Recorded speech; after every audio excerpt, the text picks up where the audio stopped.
जय हिंद, वंदे मातरम। बहुत बहुत स्वागत है आपका परचम क्लासेस पर। तो शुरुआत करते हैं दिसंबर 2024 के मंथली करंट अफेयर सेशन की सीरीज, जिसमें हम 5 सेशंस को डिस्कस करने वाले हैं। आज हम डिस्कस करेंगे नेशनल एंड फाइनेंस न्यूज। आगे बढ़ने से पहले सबको नव वर्ष की बहुत बहुत शुभकामनाएं। साल 2025 आपके लिए बेहद खुशियां भरा रहे, बहुत खुशियां लेकर आए, संपन्नता लेकर आए, शांति लेकर आए। ये जो है हमारी शुभकामना है। शुरुआत करते हैं सेशन की। आगे बढ़ने से पहले सबसे पहले एक जानकारी, करंट अफेयर्स कंप्लीट किट 2025, जिसमें आपको डेली वीकली करंट अफेयर्स मिल जाएंगे। द हिंदू का एनालिसिस, मंथली करंट अफेयर, ठीक है जी, 12 e magazine, current affair objective जो क्वेश्चंस हैं वो मिल जाएंगे, हेडलाइंस मिल जाएंगी, और 6 मंथली मैगजीन मिलेगी, और उसके अलावा ईयर बुक मिल जाएगी। तो ये सारी की सारी चीजें रहेंगी। प्राइस आप देख सकते हैं, इस पर्टिकुलर ईमेल आईडी और इस पर्टिकुलर नंबर पर आप कांटेक्ट कर सकते हैं। ठीक है जी, शुरुआत करते हैं हम अपने कंटेंट की। इंडिया ने पार्टनर किया है फ्रांस के साथ to establish Yug Yugeen Bharat National Museum as global cultural landmark. ठीक है जी, तो यहां पर मिनिस्ट्री ऑफ कल्चर ने एक लैंडमार्क पार्टनरशिप की है फ्रांस म्यूजियम डेवलपमेंट के साथ। देखिए, फ्रांस जो है म्यूजियम्स की डेवलपमेंट के लिए काफी फेमस माना जाता है ऑल ओवर द वर्ल्ड। तो वहां पर जो है एक वर्ल्ड क्लास कल्चरल इंस्टीट्यूशन को जो है बनाने की बात की गई है। देखिए, वहां पर इंपॉर्टेंट है कि वहां से टेक्नोलॉजी को लिया जाए, वहां से जो आर्किटेक्चर है, बट हमारी सांस्कृतिक विरासत को ध्यान में रखते हुए। इसीलिए यहां पर रोल किसका है? मिनिस्ट्री ऑफ कल्चर का। तो इसमें मंत्रालय भी इंपॉर्टेंट हो जाता है। ठीक है, कई बार जो है क्वेश्चन पूछेगा और पूछेगा कि भाई उसमें मंत्रालय कौन सा है। ठीक है, सो ये लेटर ऑफ इंटेंट साइन हुआ था 2020 में, और ये इंटेग्रल पार्ट है सेंट्रल विस्टा प्रोजेक्ट का। ये सेंट्रल विस्टा प्रोजेक्ट क्या है? देखिए, जो दिल्ली में जहां पर गवर्नमेंट ऑफ इंडिया के ऑफिसेज हैं, नॉर्थ और साउथ ब्लॉक है, उस पूरे एरिया को रीडेवलप करना। ठीक है जी, तो वहां पर जो है उसका एक कह सकते हैं स्पेस को बेटर तरीके से मैनेज करना, और ट्रैफिक मैनेजमेंट भी। ठीक है, ये सारी चीजें को ध्यान में रखते हुए सेंट्रल विस्टा प्रोजेक्ट शुरू किया गया था। फ्रांस जो कि रिनोन्ड है ऐसे प्रोजेक्ट्स के लिए। ठीक है जी, नेक्स्ट आपका संरक्षा ऐप। ठीक है जी, संरक्षा ऐप, इसमें जो है आपका launch by Indian railways for enhancing rail passenger safety. तो रेल पैसेंजर सेफ्टी के लिए to improve capacity building of Indian railways frontline safety category staff. और ये जो है बेसिकली क्या करेगा, जो डोमेन नॉलेज है इंडियन रेलवेज की, उसको इंटीग्रेट करेगा इंफॉर्मेशन टेक्नोलॉजी के साथ, डाटा एनालिटिक्स के साथ। आप सीधा सीधा कह सकते हैं जो मॉडर्न टेक्नोलॉजी है उसको कैसे इंटीग्रेट किया जाए ताकि सेफ्टी को बेहतर किया जा सके।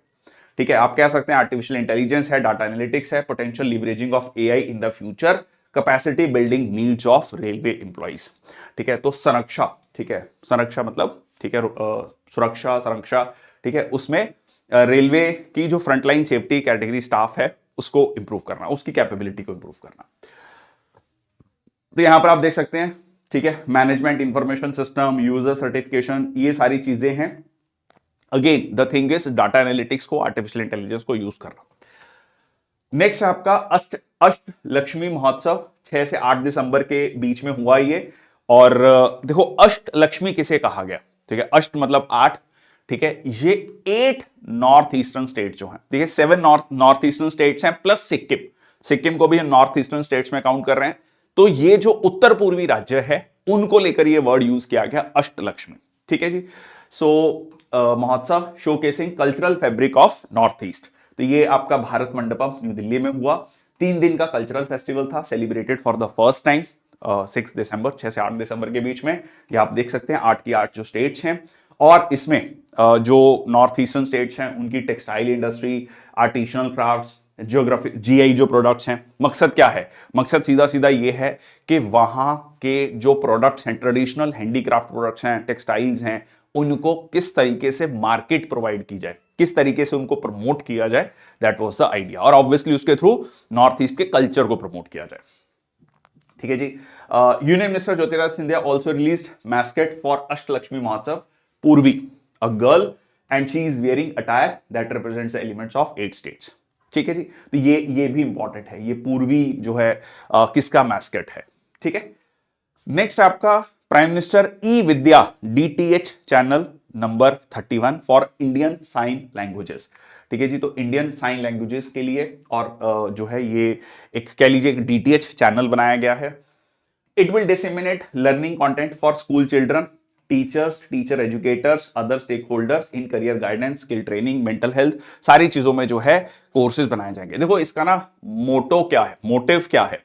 जैसे आप ये लेक्चर देख रहे हैं, इस लेक्चर को हम रिकॉर्ड कर रहे हैं, सो इस लेक्चर को आगे आने वाले 1 महीना, 2, 3, 6 महीने तक स्टूडेंट्स जो हैं देखते हैं। जब भी जिसका एग्जाम है वो पीछे जाकर इन सेशंस को देखता है। तो बहुत टेक्नोलॉजी एक इनेबलर है। टेक्नोलॉजी के थ्रू कुछ कंटेंट को आप ऑलरेडी रिकॉर्ड करके अपलोड कर सकते हैं ताकि उसको कभी भी कोई भी स्टूडेंट जो है अपने समय के अकॉर्डिंग देख सके। So that is the idea यहां पर। ठीक है जी, किस तरीके से जो है लर्निंग कंटेंट तैयार किया जाए बच्चों के लिए, टीचर्स के लिए। ठीक है जी, स्किल ट्रेनिंग, मेंटल हेल्थ, सारी चीजें जो है इसमें काउंट की गई हैं। अकॉर्डिंग टू सेंसस 2011 लगभग 2 crore 68 lakh person in India reported as having disabilities, out of which 19% के जो है हियरिंग डिसेबिलिटीज हैं। 2023 में WHO वर्ल्ड हेल्थ ऑर्गेनाइजेशन का एस्टिमेट है कि इंडिया में अप्रोक्सीमेटली 63 मिलियन पर्सन्स, मतलब 6.3 crore people suffer from significantly auditory impairment. तो साइन लैंग्वेजेस में भी उनको समझाया जाए ताकि उनको भी शिक्षा जो है मिल सके और उसको हम रिकॉर्ड कर ले। ठीक है जी, तो ये जो है लॉन्च किया गया था एज अ पार्ट ऑफ आत्मनिर्भर भारत अभियान by the ministry of education. ठीक है, 2020 में। चलिए नेक्स्ट आपका अन्न चक्र। ठीक है, अन्न चक्र, अन्न मतलब अनाज। ठीक है, PDS supply chain optimisation tool. तो ये भी इंटरेस्टिंग है, अगेन टेक्नोलॉजी का यूज कर रहे हैं इसमें भी। सो union minister of consumer affairs, food and public distribution Shri Prahlad Joshi, उन्होंने लॉन्च किया है अन्न चक्र पब्लिक डिस्ट्रीब्यूशन सिस्टम, कह लीजिए सप्लाई चेन ऑप्टिमाइजेशन टूल है। इसको ऐसे सिंपल भाषा में समझते हैं कि भाई सप्लाई चेन में बहुत सारी लीकेजेस हैं। कई बार ये होता है कि भाई जो पब्लिक डिस्ट्रीब्यूशन सिस्टम में जो एफसीए के गोडाउन्स में से जो राशन निकला वो अल्टीमेट बेनिफिशियरी तक पहुंचा ही नहीं, बीच में जो है उसमें पिलफरेज हुई, बीच में लीकेज हुई। उन सारी चीजों को कैसे कंट्रोल किया जाए, तो उसमें जो है हम टेक्नोलॉजी का यूज कर सकते हैं। जैसे जीपीएस है, जीपीएस ट्रैकिंग हो ट्रक्स की। ठीक है, scan subsidy claim application for national food security act portal. तो ये क्या है, मॉडर्नाइज करेगा पब्लिक डिस्ट्रीब्यूशन सिस्टम को और सब्सिडी क्लेम मैकेनिज्म को।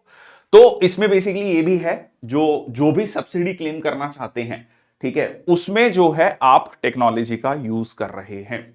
सो developed in partnership with the World Food Programme and IIT Delhi. ये बेसिकली एडवांस्ड एल्गोरिथम्स को यूज करेगा to optimise food grain movement across the countries logistics network.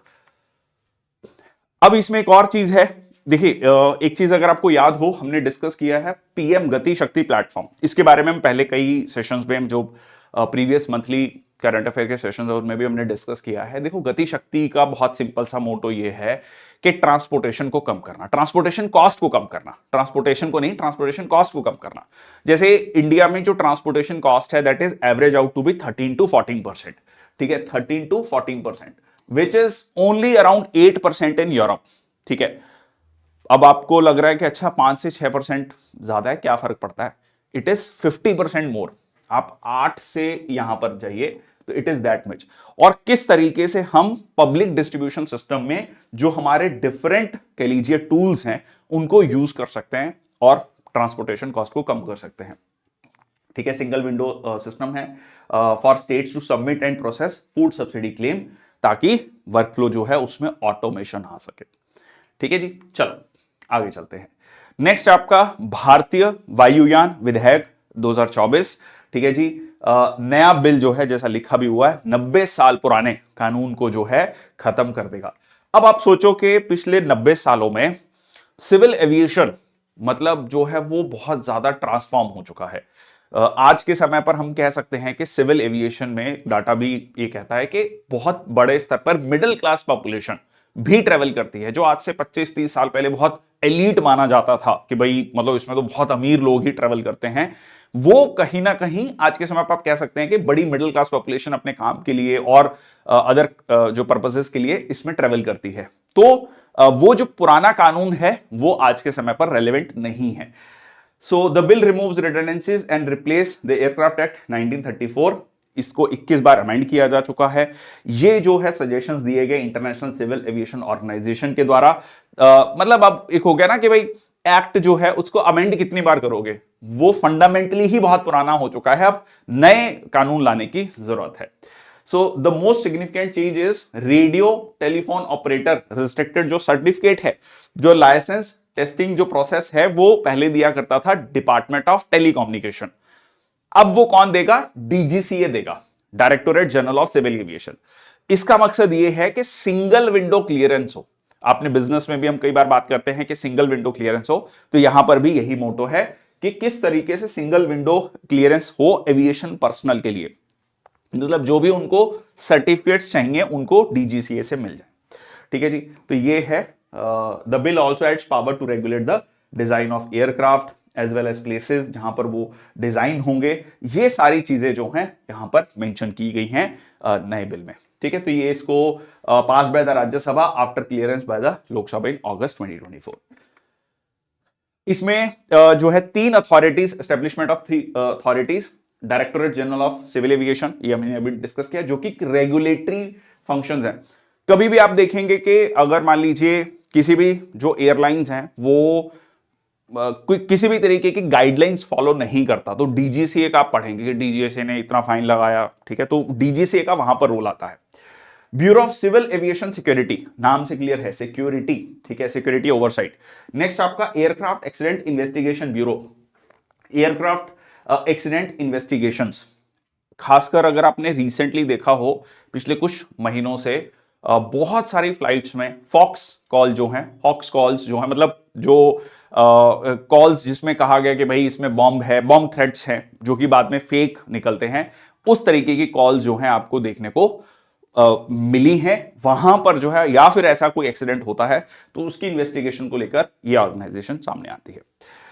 इसके अलावा specified offences punishable by up to 2 years imprisonment, 1 crore का fine अगर आप rules को violate करते हैं। प्रोहिबिटेड गुड्स इन एयरक्राफ्ट जैसे आर्म्स या एक्सप्लोजिव, तो उस केस में जो है 2 साल की सजा, 1 करोड़ फाइन या दोनों हो सकता है। ठीक है, नेक्स्ट आपका Rajya Sabha passes boilers bill 2014 to replace boilers act 1923।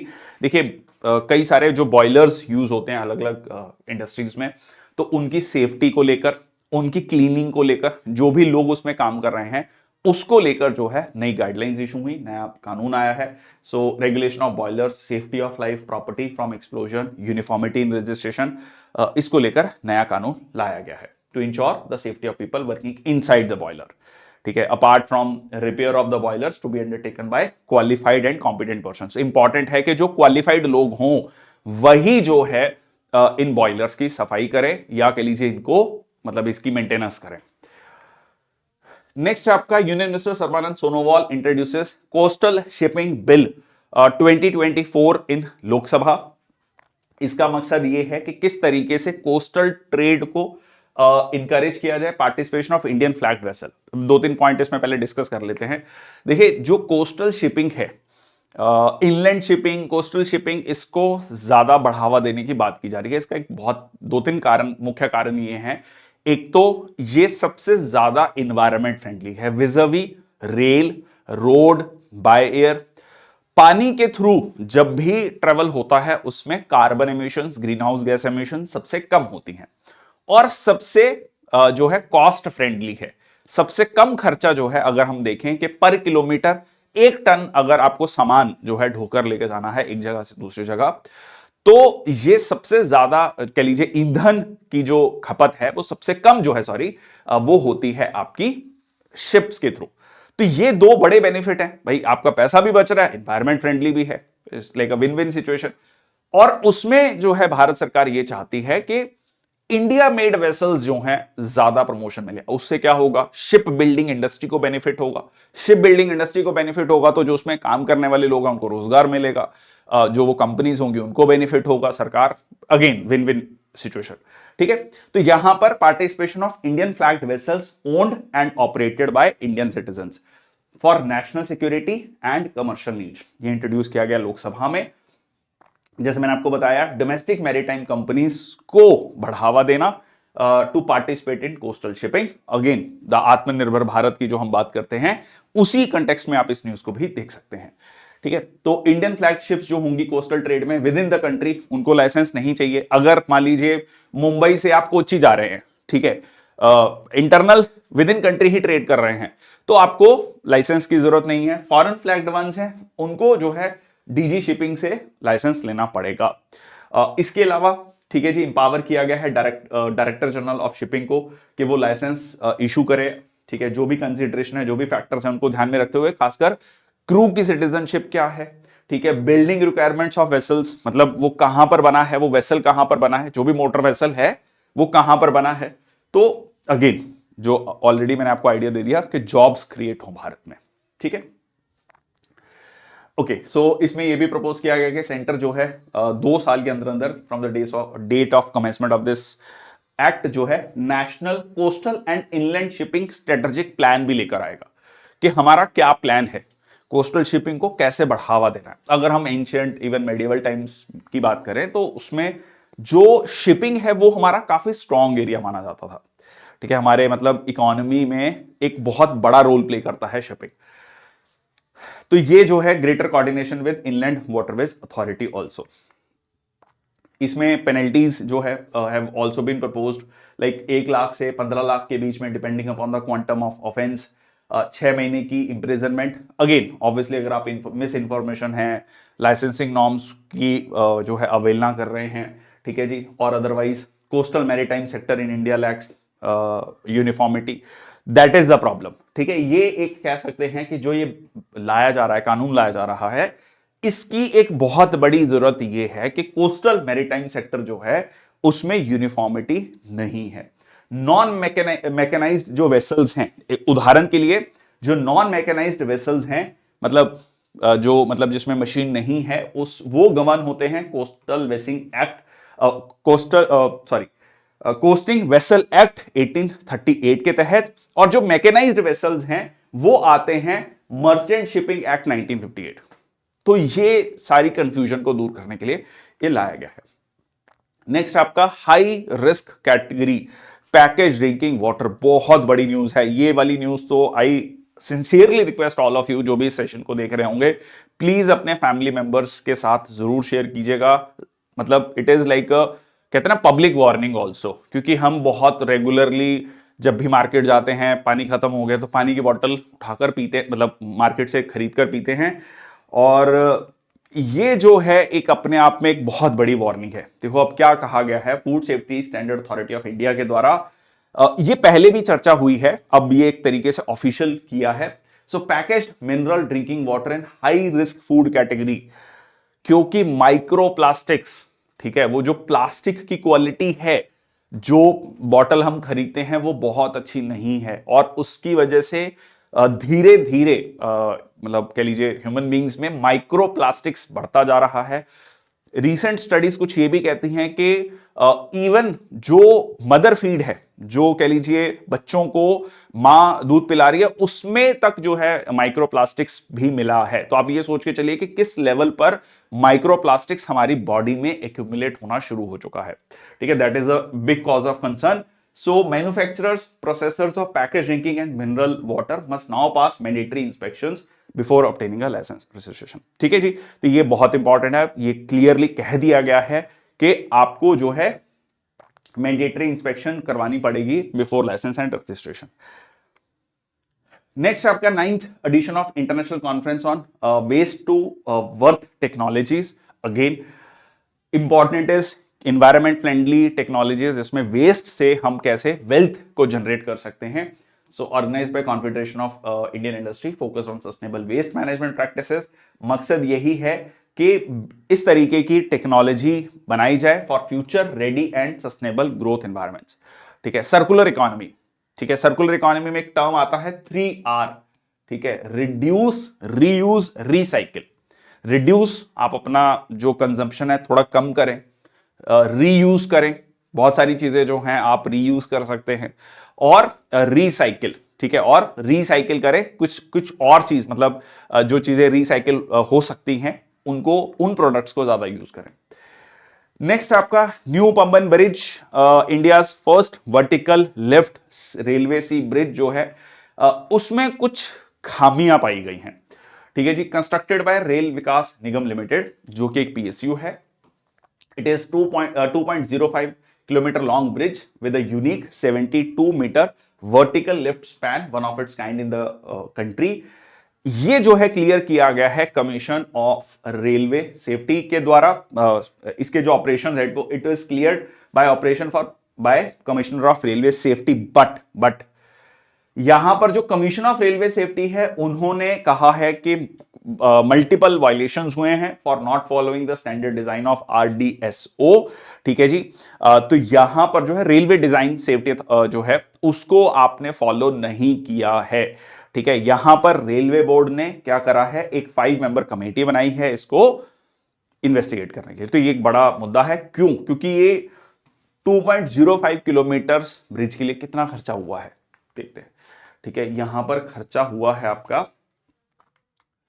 हाँ, 535 करोड़, 535 करोड़। तो ये किसकी जिम्मेदारी है? इतना बड़ा अमाउंट जो कि एक पब्लिक मनी है, तो ये किसकी जिम्मेदारी है? इसको लेकर जो है ये बनाया गया है। ये इंडिया का पहला vertical lift railway sea bridge था। ये जो है रामेश्वरम जो आइलैंड है on Pamban island to Mandapam on the mainland in Tamil Nadu को कनेक्ट करता। ठीक है जी। तो ये आप इसमें देख लीजिए। ये देखिए, ये है आपका, ये इस तरीके से वर्टिकल लिफ्ट है, ये ऐसे जुड़ जाएगा और जो है मूवमेंट हो सकेगी। ठीक है। ऑलरेडी जो ब्रिज था वो पुराना हो चुका था, उसमें काफी ज्यादा वाइब्रेशंस हो रही थी। ठीक है। लगभग वो 100 साल पुराना हो चुका है। तो उसके चलते में जो है ये ब्रिज जो है बनाया गया था। ठीक है जी। So parallel to the old Pamban bridge. हाँ जी, 100 साल से ज्यादा पुराना जो है वो हो चुका था। नेक्स्ट आपका बेटी बचाओ बेटी पढ़ाओ इंप्रूव्ड जो है child sex ratio and gross enrolment ratio of girls. देखो, सबसे पहले तो सेक्स रेशो को समझ लीजिए कि सेक्स रेशो को 2 तरीके से कैलकुलेट किया जा सकता है, नंबर ऑफ फीमेल्स पर 1000 मेल्स, नंबर ऑफ मेल्स पर 1000 फीमेल्स।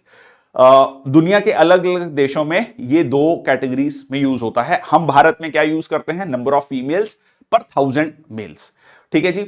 अब इस सेक्स रेशो को भी 2 तरीके से काउंट किया जाता है, एक ओवरऑल सेक्स रेशो और एक काउंट किया जाता है जो है child sex ratio. Child sex ratio है जो 0 to 6 ईयर्स तक, मतलब जो 0 to 6 ईयर्स तक के जो बच्चे हैं उनमें कितने जो है लड़के पैदा हो रहे हैं, कितने लड़कियां पैदा हो रही हैं। अब यहां पर सरकार का ये कहना है कि जो sex ratio at birth of a girl child जो है वो इंप्रूव हुआ है 918 से 2014-15 से लेकर 930 तक।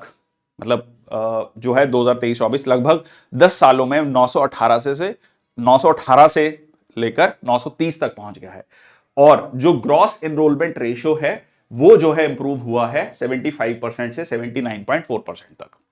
ठीक है। तो ये जो है उसका श्रेय जो है सरकार का कहना है कि ये जो हमारी स्कीम है बेटी बचाओ बेटी पढ़ाओ उसको लेकर है। ये 2015 में ये लॉन्च हुआ था, 22 जनवरी 2015 को, as a collaborative effort of ministry of women and child development, ministry of education and ministry of health and family welfare. ठीक है जी। इसमें जैसे कि जेंडर सेंसिटिव जो सेक्स सिलेक्टिव प्रैक्टिसेस हैं उन पे फोकस करना, PCPNDT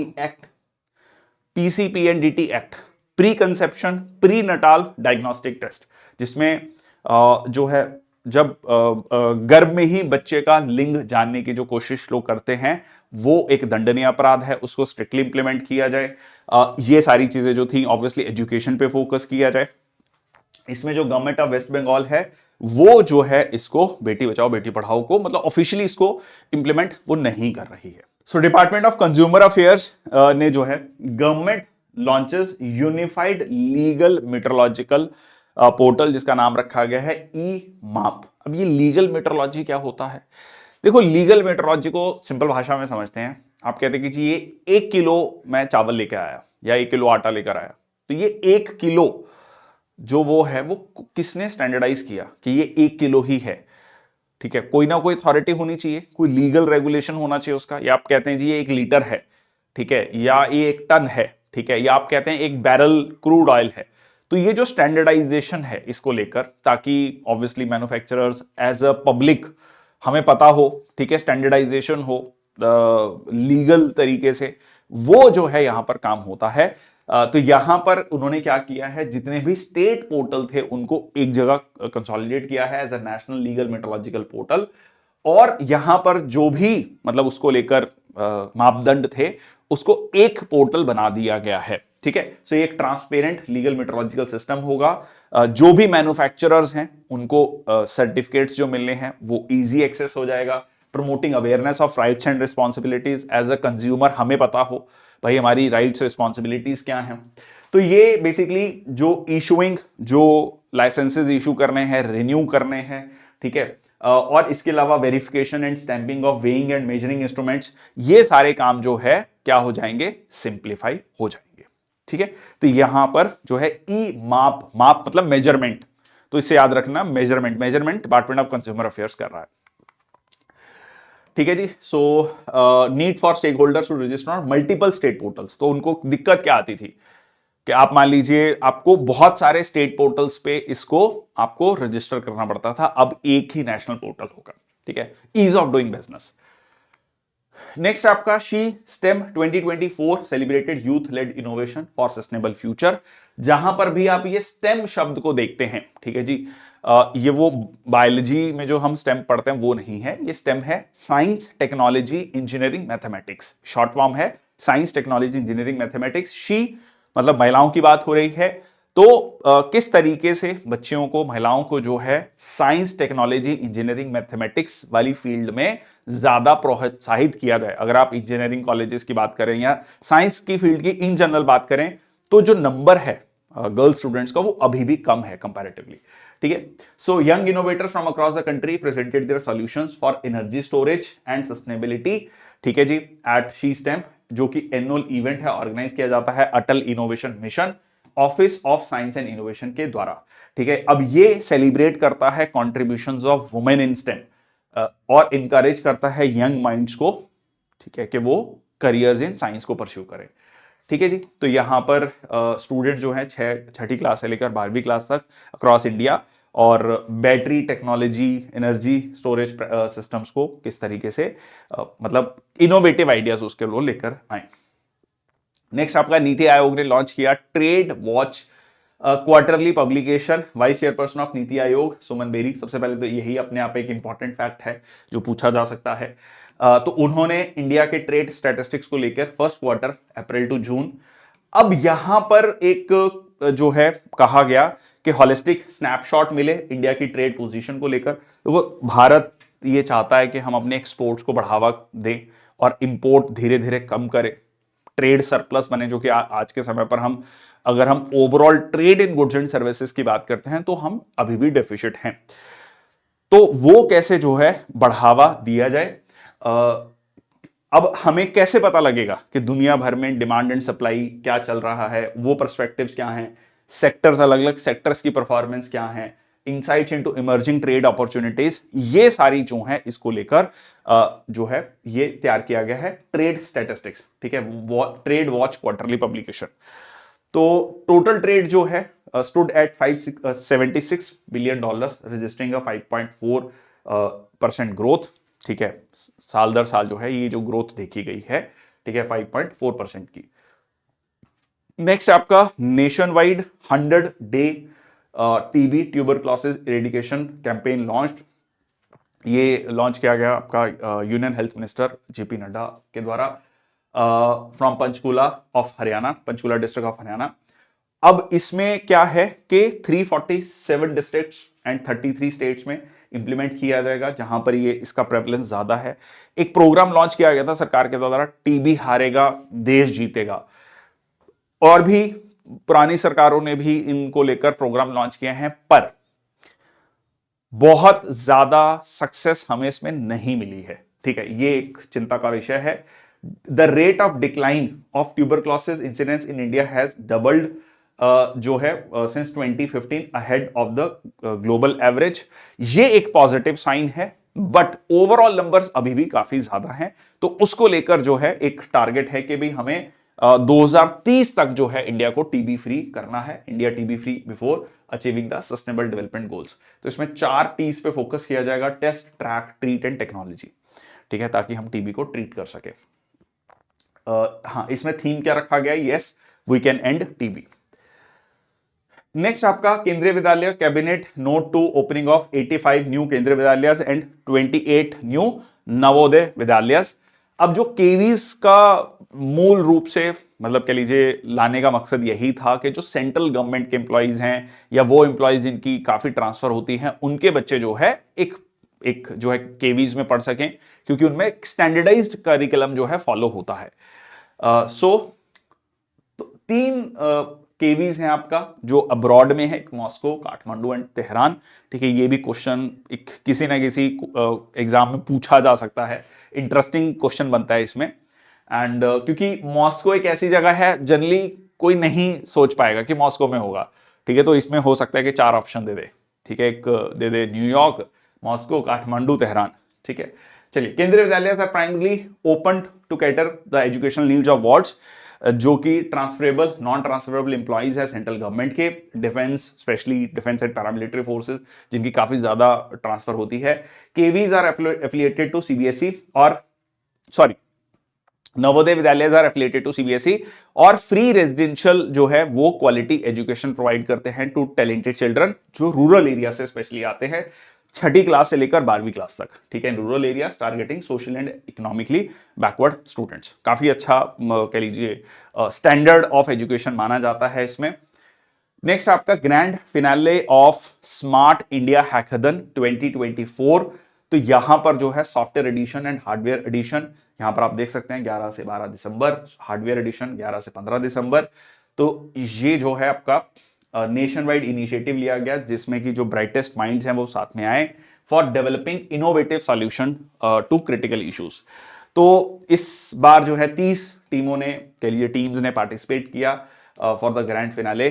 cyber security challenges posed by national critical information infrastructure protection centre. ठीक है, थोड़ा सा टफ है बट ध्यान में रखना इसको। और 7th एडिशन था ये स्मार्ट इंडिया हैकाथन का, ये ऑर्गेनाइज किया जाता है यूनियन मिनिस्ट्री ऑफ एजुकेशन के द्वारा। ये बहुत इंपॉर्टेंट पॉइंट है। देखो कैसे क्वेश्चन कंफ्यूज कर सकता है आपको। कंसीडर द फॉलोइंग स्टेटमेंट, खासकर जो यूपीएससी लेवल के एग्जामिनेशन है तो उसमें एक दे देगा, it is organised by ministry of information technology, electronics and information technology, MeitY जो है। तो वहां पर आपको लगेगा कि हाँ भाई ये हैकाथन की बात हो रही है तो ये वही होगा। It is ministry of education. ठीक है, 11 से दिसंबर अक्रॉस 51 नोडल सेंटर्स।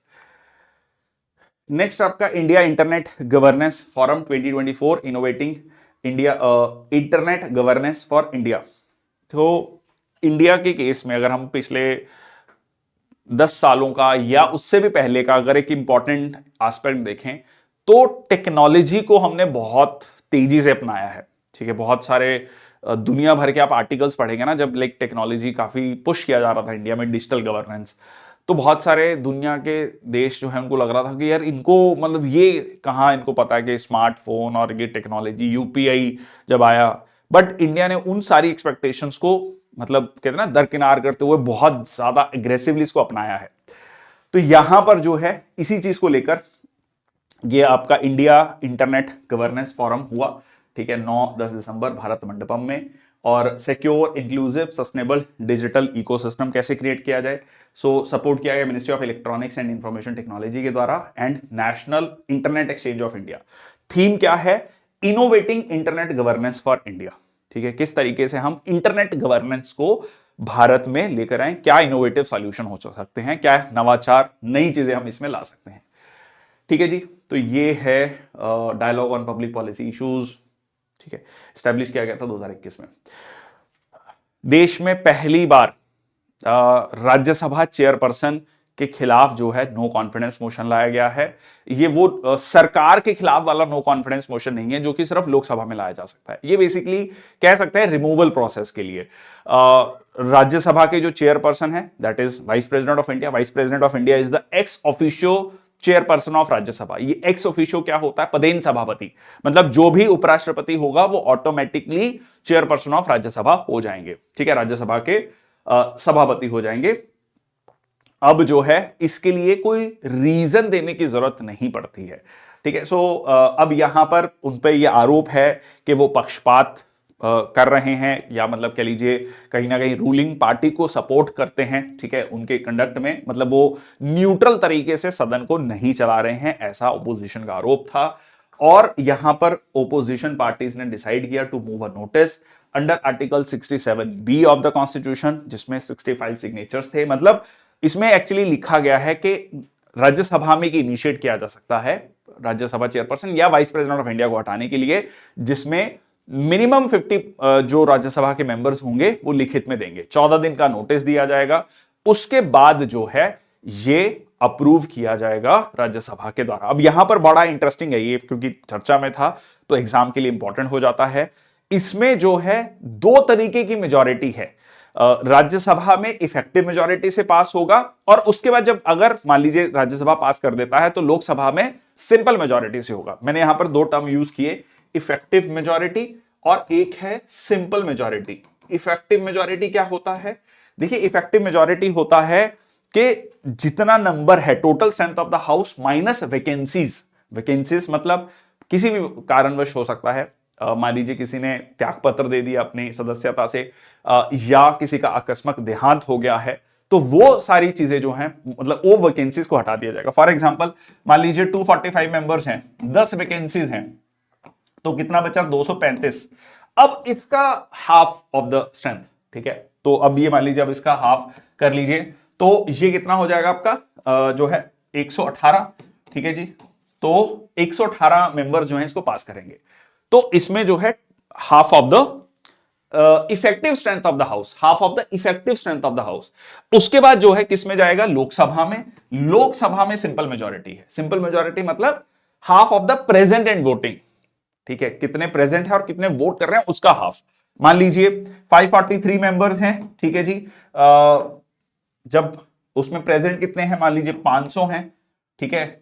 जब वोटिंग की बारी आई 100 वॉकआउट कर गए, किसी भी कारणवश मान लीजिए 100 वॉकआउट कर गए, 400 बचे, ठीक है। तो 400 का हाफ 201, तो 201 ने अगर उसको पास कर दिया तो मान लिया जाएगा वो पास हो गया, ठीक है। तो ये एक बहुत इंपॉर्टेंट पॉइंट है, राज्यसभा में इफेक्टिव मेजॉरिटी एंड लोकसभा में सिंपल मेजॉरिटी। बट क्योंकि ओपोजिशन के पास वो नंबर्स नहीं है, तो ये इसका लगभग तय था कि ये ड्रॉप हो जाएगा, ये मोशन, मतलब उपराष्ट्रपति जी को हटाने की जो प्रक्रिया है वो पास नहीं हो पाएगी। बट ये इसके थ्रू जो है ओपोजिशन एक मैसेज देना चाह रहा था कि भाई जो है राज्यसभा जो चेयरपर्सन है वो पक्षपात तरीके से काम कर रहे हैं, मतलब वो निष्पक्ष होकर काम नहीं कर रहे हैं। Okay, so outlines how the vice president of India can be remove from the office. इसका पूरा प्रोसेस मैंने आपको बता दिया। Majority of all the then members is effective majority, ठीक है, and agreed to by the house of people. Agreed to by the house of people is simple majority, ठीक है जी। ये थोड़ा सा शब्द जो है इस तरीके से लिखे गए हैं, पर ये आपको डिकोड करना बहुत इंपॉर्टेंट है। चलिए, तो ग्राउंड्स के लिए क्या है? ग्राउंड नहीं मेंशन किया गया है। अब ध्यान रखना, भारत के राष्ट्रपति के लिए जो एक ही ग्राउंड है, that is violation of the constitution. उपराष्ट्रपति जी के लिए कोई ग्राउंड नहीं है, मतलब कोई ग्राउंड अब मेंशन करने की जरूरत नहीं है ओपोजिशन को कि भाई हाँ ये ग्राउंड है, ठीक है। Does not specify particular ground for removal, leaving it to description of the members of parliament. चलो, तो ये हो गया, 14 दिन का नोटिस दिया जाएगा। बट जो नो कॉन्फिडेंस मोशन है, ठीक है, नो कॉन्फिडेंस मोशन जो लोकसभा में लाया जाता है ओपोजिशन के द्वारा सरकार के खिलाफ, कि भाई सरकार जो है अल्पमत में आ चुकी है, सरकार के पास जो है बहुमत नहीं है, सरकार के पास वो जो कहते हैं ना जादुई आंकड़ा 272 का वो नहीं है, तो उस केस में जो है जो ओपोजिशन है वो नो कॉन्फिडेंस मोशन आता है। उसमें नो कॉन्फिडेंस मोशन में भी जो ओपोजिशन है उसको, विपक्ष को किसी भी तरीके से रीजन देने की जरूरत नहीं है, ग्राउंड बताने की जरूरत नहीं है, ठीक है। तो वो अलग चीज है, ठीक है, वो बिल्कुल अलग चीज है। ये जो हमने डिस्कस किया राज्यसभा चेयरपर्सन को हटाने का, ये बिल्कुल अलग चीज है। तो दोनों को बिल्कुल भी किसी तरीके से आप मतलब ये मत सोचिएगा कि उससे कुछ सरकार पर कोई खतरा आने वाला है या सरकार पर कोई खतरा बनता है, वो कुछ भी नहीं है, ठीक है जी। अच्छा, एक और पॉइंट यहां पर बड़ा इंटरेस्टिंग पॉइंट है, खासकर उन स्टूडेंट्स जिन्होंने पॉलिटी बहुत अच्छे से भी पढ़ा है उनके लिए भी। रूल्स ऑफ लोकसभा जो है प्रोवाइड करते हैं particular mechanism motion of no confidence. अब ये जो नो कॉन्फिडेंस वर्ड है ये कहीं कॉन्स्टिट्यूशन में मेंशन नहीं है। कॉन्स्टिट्यूशन में ये लिखा गया है कि जो काउंसिल ऑफ मिनिस्टर्स हैं, जो मंत्रिपरिषद है, वो कलेक्टिवली रिस्पॉन्सिबल है टू द लोकसभा। ठीक है, तो यहां पर जो रूल्स हैं, ठीक है, रूल 198 ऑफ लोकसभा, उसमें जो है इस चीज को मेंशन किया, प्रोसीजर को मेंशन किया गया है। तो ये नो कॉन्फिडेंस या कॉन्फिडेंस मोशन जो है, एज सच वर्ड जो है वो संविधान में नहीं है। ओके, सो कौन ला सकता है नो कॉन्फिडेंस मोशन? कोई भी लोकसभा एमपी ला सकता है, ठीक है, जिसके पास 50 कलीग्स हैं at any point of time, introduce a motion of no confidence against the council of ministers. ये लोकसभा में ही लाया जा सकता है। चलो, इसके बारे में हमने काफी जानकारी ले ली, आगे चलते हैं। India post unveils a special set of post guards featuring penguins of Antarctica. ठीक है जी, तो यहां पर जो है एक special set of post guards release किए गए हैं। मकसद यही है कि किस तरीके से एक अंटार्कटिका ट्रीटी भी है जिसमें भारत भी सिग्नेटरी है, जिसमें ये सीधा सीधा ये कहा जाता है कि भाई अंटार्कटिका जो है वो एक कॉमन सब देशों का है, मतलब वो कि कोई देश जो है उसको जाकर कब्जा नहीं कर सकता, कोई क्लेम नहीं कर सकता, और जो भी वहां पर काम किया जाएगा वो सिर्फ रिसर्च पर्पसेस के लिए किया जाएगा। किसी भी तरीके से कोई बाहरी प्रजाति वहां पर नहीं ले जाई जाएगी, ताकि किसी भी तरीके से वहां का जो इकोसिस्टम है वो डिस्टर्ब हो। तो वहां मतलब आप कह सकते हैं कि उसको रिकॉग्नाइज करते हुए ये लॉन्च किया गया है। ठीक है जी, so also released a pictorial cancellation of strawberry at Mahabaleshwar post office to commemorate Mahabaleshwar strawberries GI status. और इसके अलावा जो है यहां पर एक special slogan cancellation feature, mascot and tagline, collect connect celebrate the festival of stamps, है ना। आजकल थोड़ा सा इसका ट्रेंड कम हो गया, बट पहले बड़ा ट्रेंड होता था, मतलब या किसी समय पर कह लीजिए एक हॉबीज होती थी कि स्टैम्प्स जो हैं लोग कलेक्ट करते थे। एंड ये जो है इसको लेकर एक स्पेशल स्लोगन लॉन्च किया गया। चलिए नेक्स्ट आपका, when a citizen wins a court ruling others in similar circumstances should automatically benefit. Supreme court ने परमानेंट कमीशन ग्रांट किया है to a women army officer. देखिए ये वैसे पहले भी है, सुप्रीम कोर्ट और हाई कोर्ट को कोर्ट ऑफ रिकॉर्ड कहा जाता है। ठीक है, ये कोर्ट ऑफ रिकॉर्ड, आपने ये शब्द अगर पॉलिटी पढ़ा है तो सुना होगा।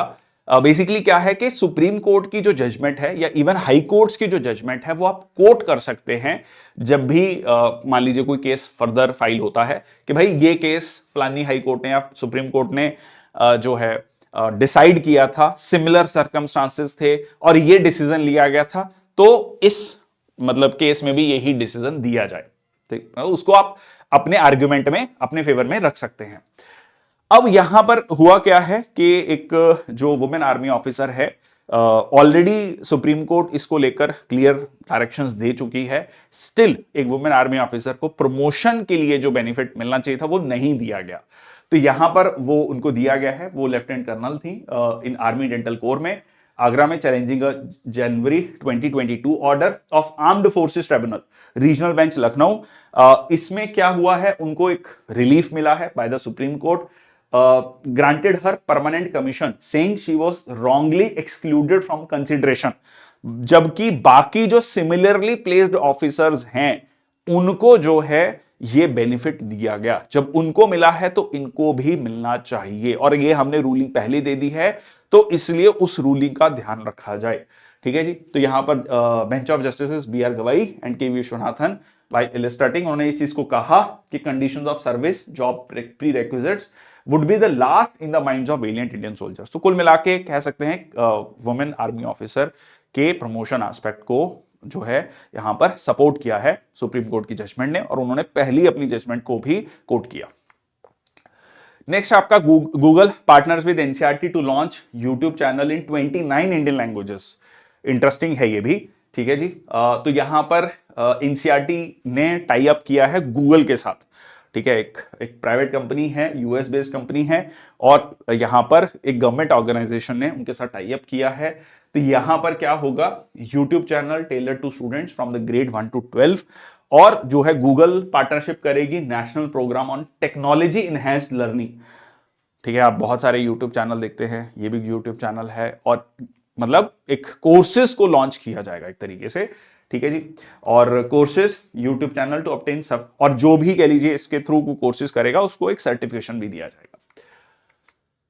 नेक्स्ट आपका द रेलवेज अमेंडमेंट बिल 2024।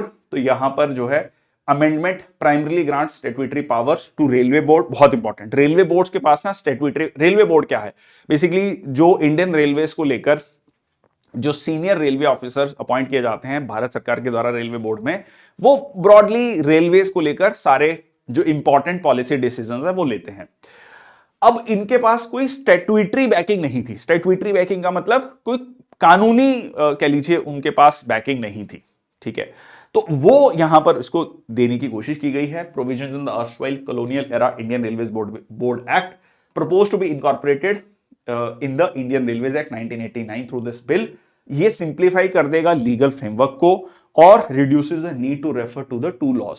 अब ये प्रपोज करने की बात करता है to amend the railways act, जिसमें कि स्टैट्यूटरी बैकिंग दी जाएगी रेलवे बोर्ड्स को, जो कि बिना किसी तरीके की लीगल बैकिंग के अभी तक काम कर रहा था, ठीक है जी। तो इसमें यह भी कहा गया है ऑथराइज किया जाएगा सेंट्रल गवर्नमेंट को decide the composition of railway board, ठीक है जी। नंबर ऑफ मेंबर्स कितने होंगे, उनके टर्म्स ऑफ सर्विस, उनकी क्वालिफिकेशन, उनका एक्सपीरियंस, मतलब जो भी एक मेंबर को अपॉइंट करने से पहले जो क्राइटेरियाज हैं, जो असेंशियल कह लीजिए क्वालिफिकेशंस जो चाहिए वो उसमें मेंशन होंगी। और इसका मकसद यही है ऑपरेशनल एफिशिएंसीज को इंप्रूव करना, पावर को डिसेंट्रलाइज करना। अच्छा, एक और बहुत इंपॉर्टेंट पॉइंट है ये, इस बिकॉज हम सब लोग कहीं ना कहीं रेलवेज में ट्रेवल करते हैं, इंडिया की बहुत बड़ी पॉपुलेशन रेलवेज में ट्रेवल करती है, तो ग्रेटर ऑटोनॉमी देने की बात की गई है रेलवे जोन्स को, ठीक है। रेलवे जोन्स को आज का पहला क्वेश्चन, आज वाले सेशन में मैंने क्वेश्चन नहीं पूछा, सॉरी भूल गया। पहला क्वेश्चन, कितने रेलवे जोन्स हैं, ठीक है, कितने रेलवे जोन्स हैं, कमेंट सेक्शन बॉक्स में आप आज लिखेंगे, ठीक है। आज का ये पहला क्वेश्चन है। Okay, the bill proposes to establish an independent regulator to oversee tariff safety, ये सारी चीजें रेलवे बोर्ड देखेगा, ठीक है जी।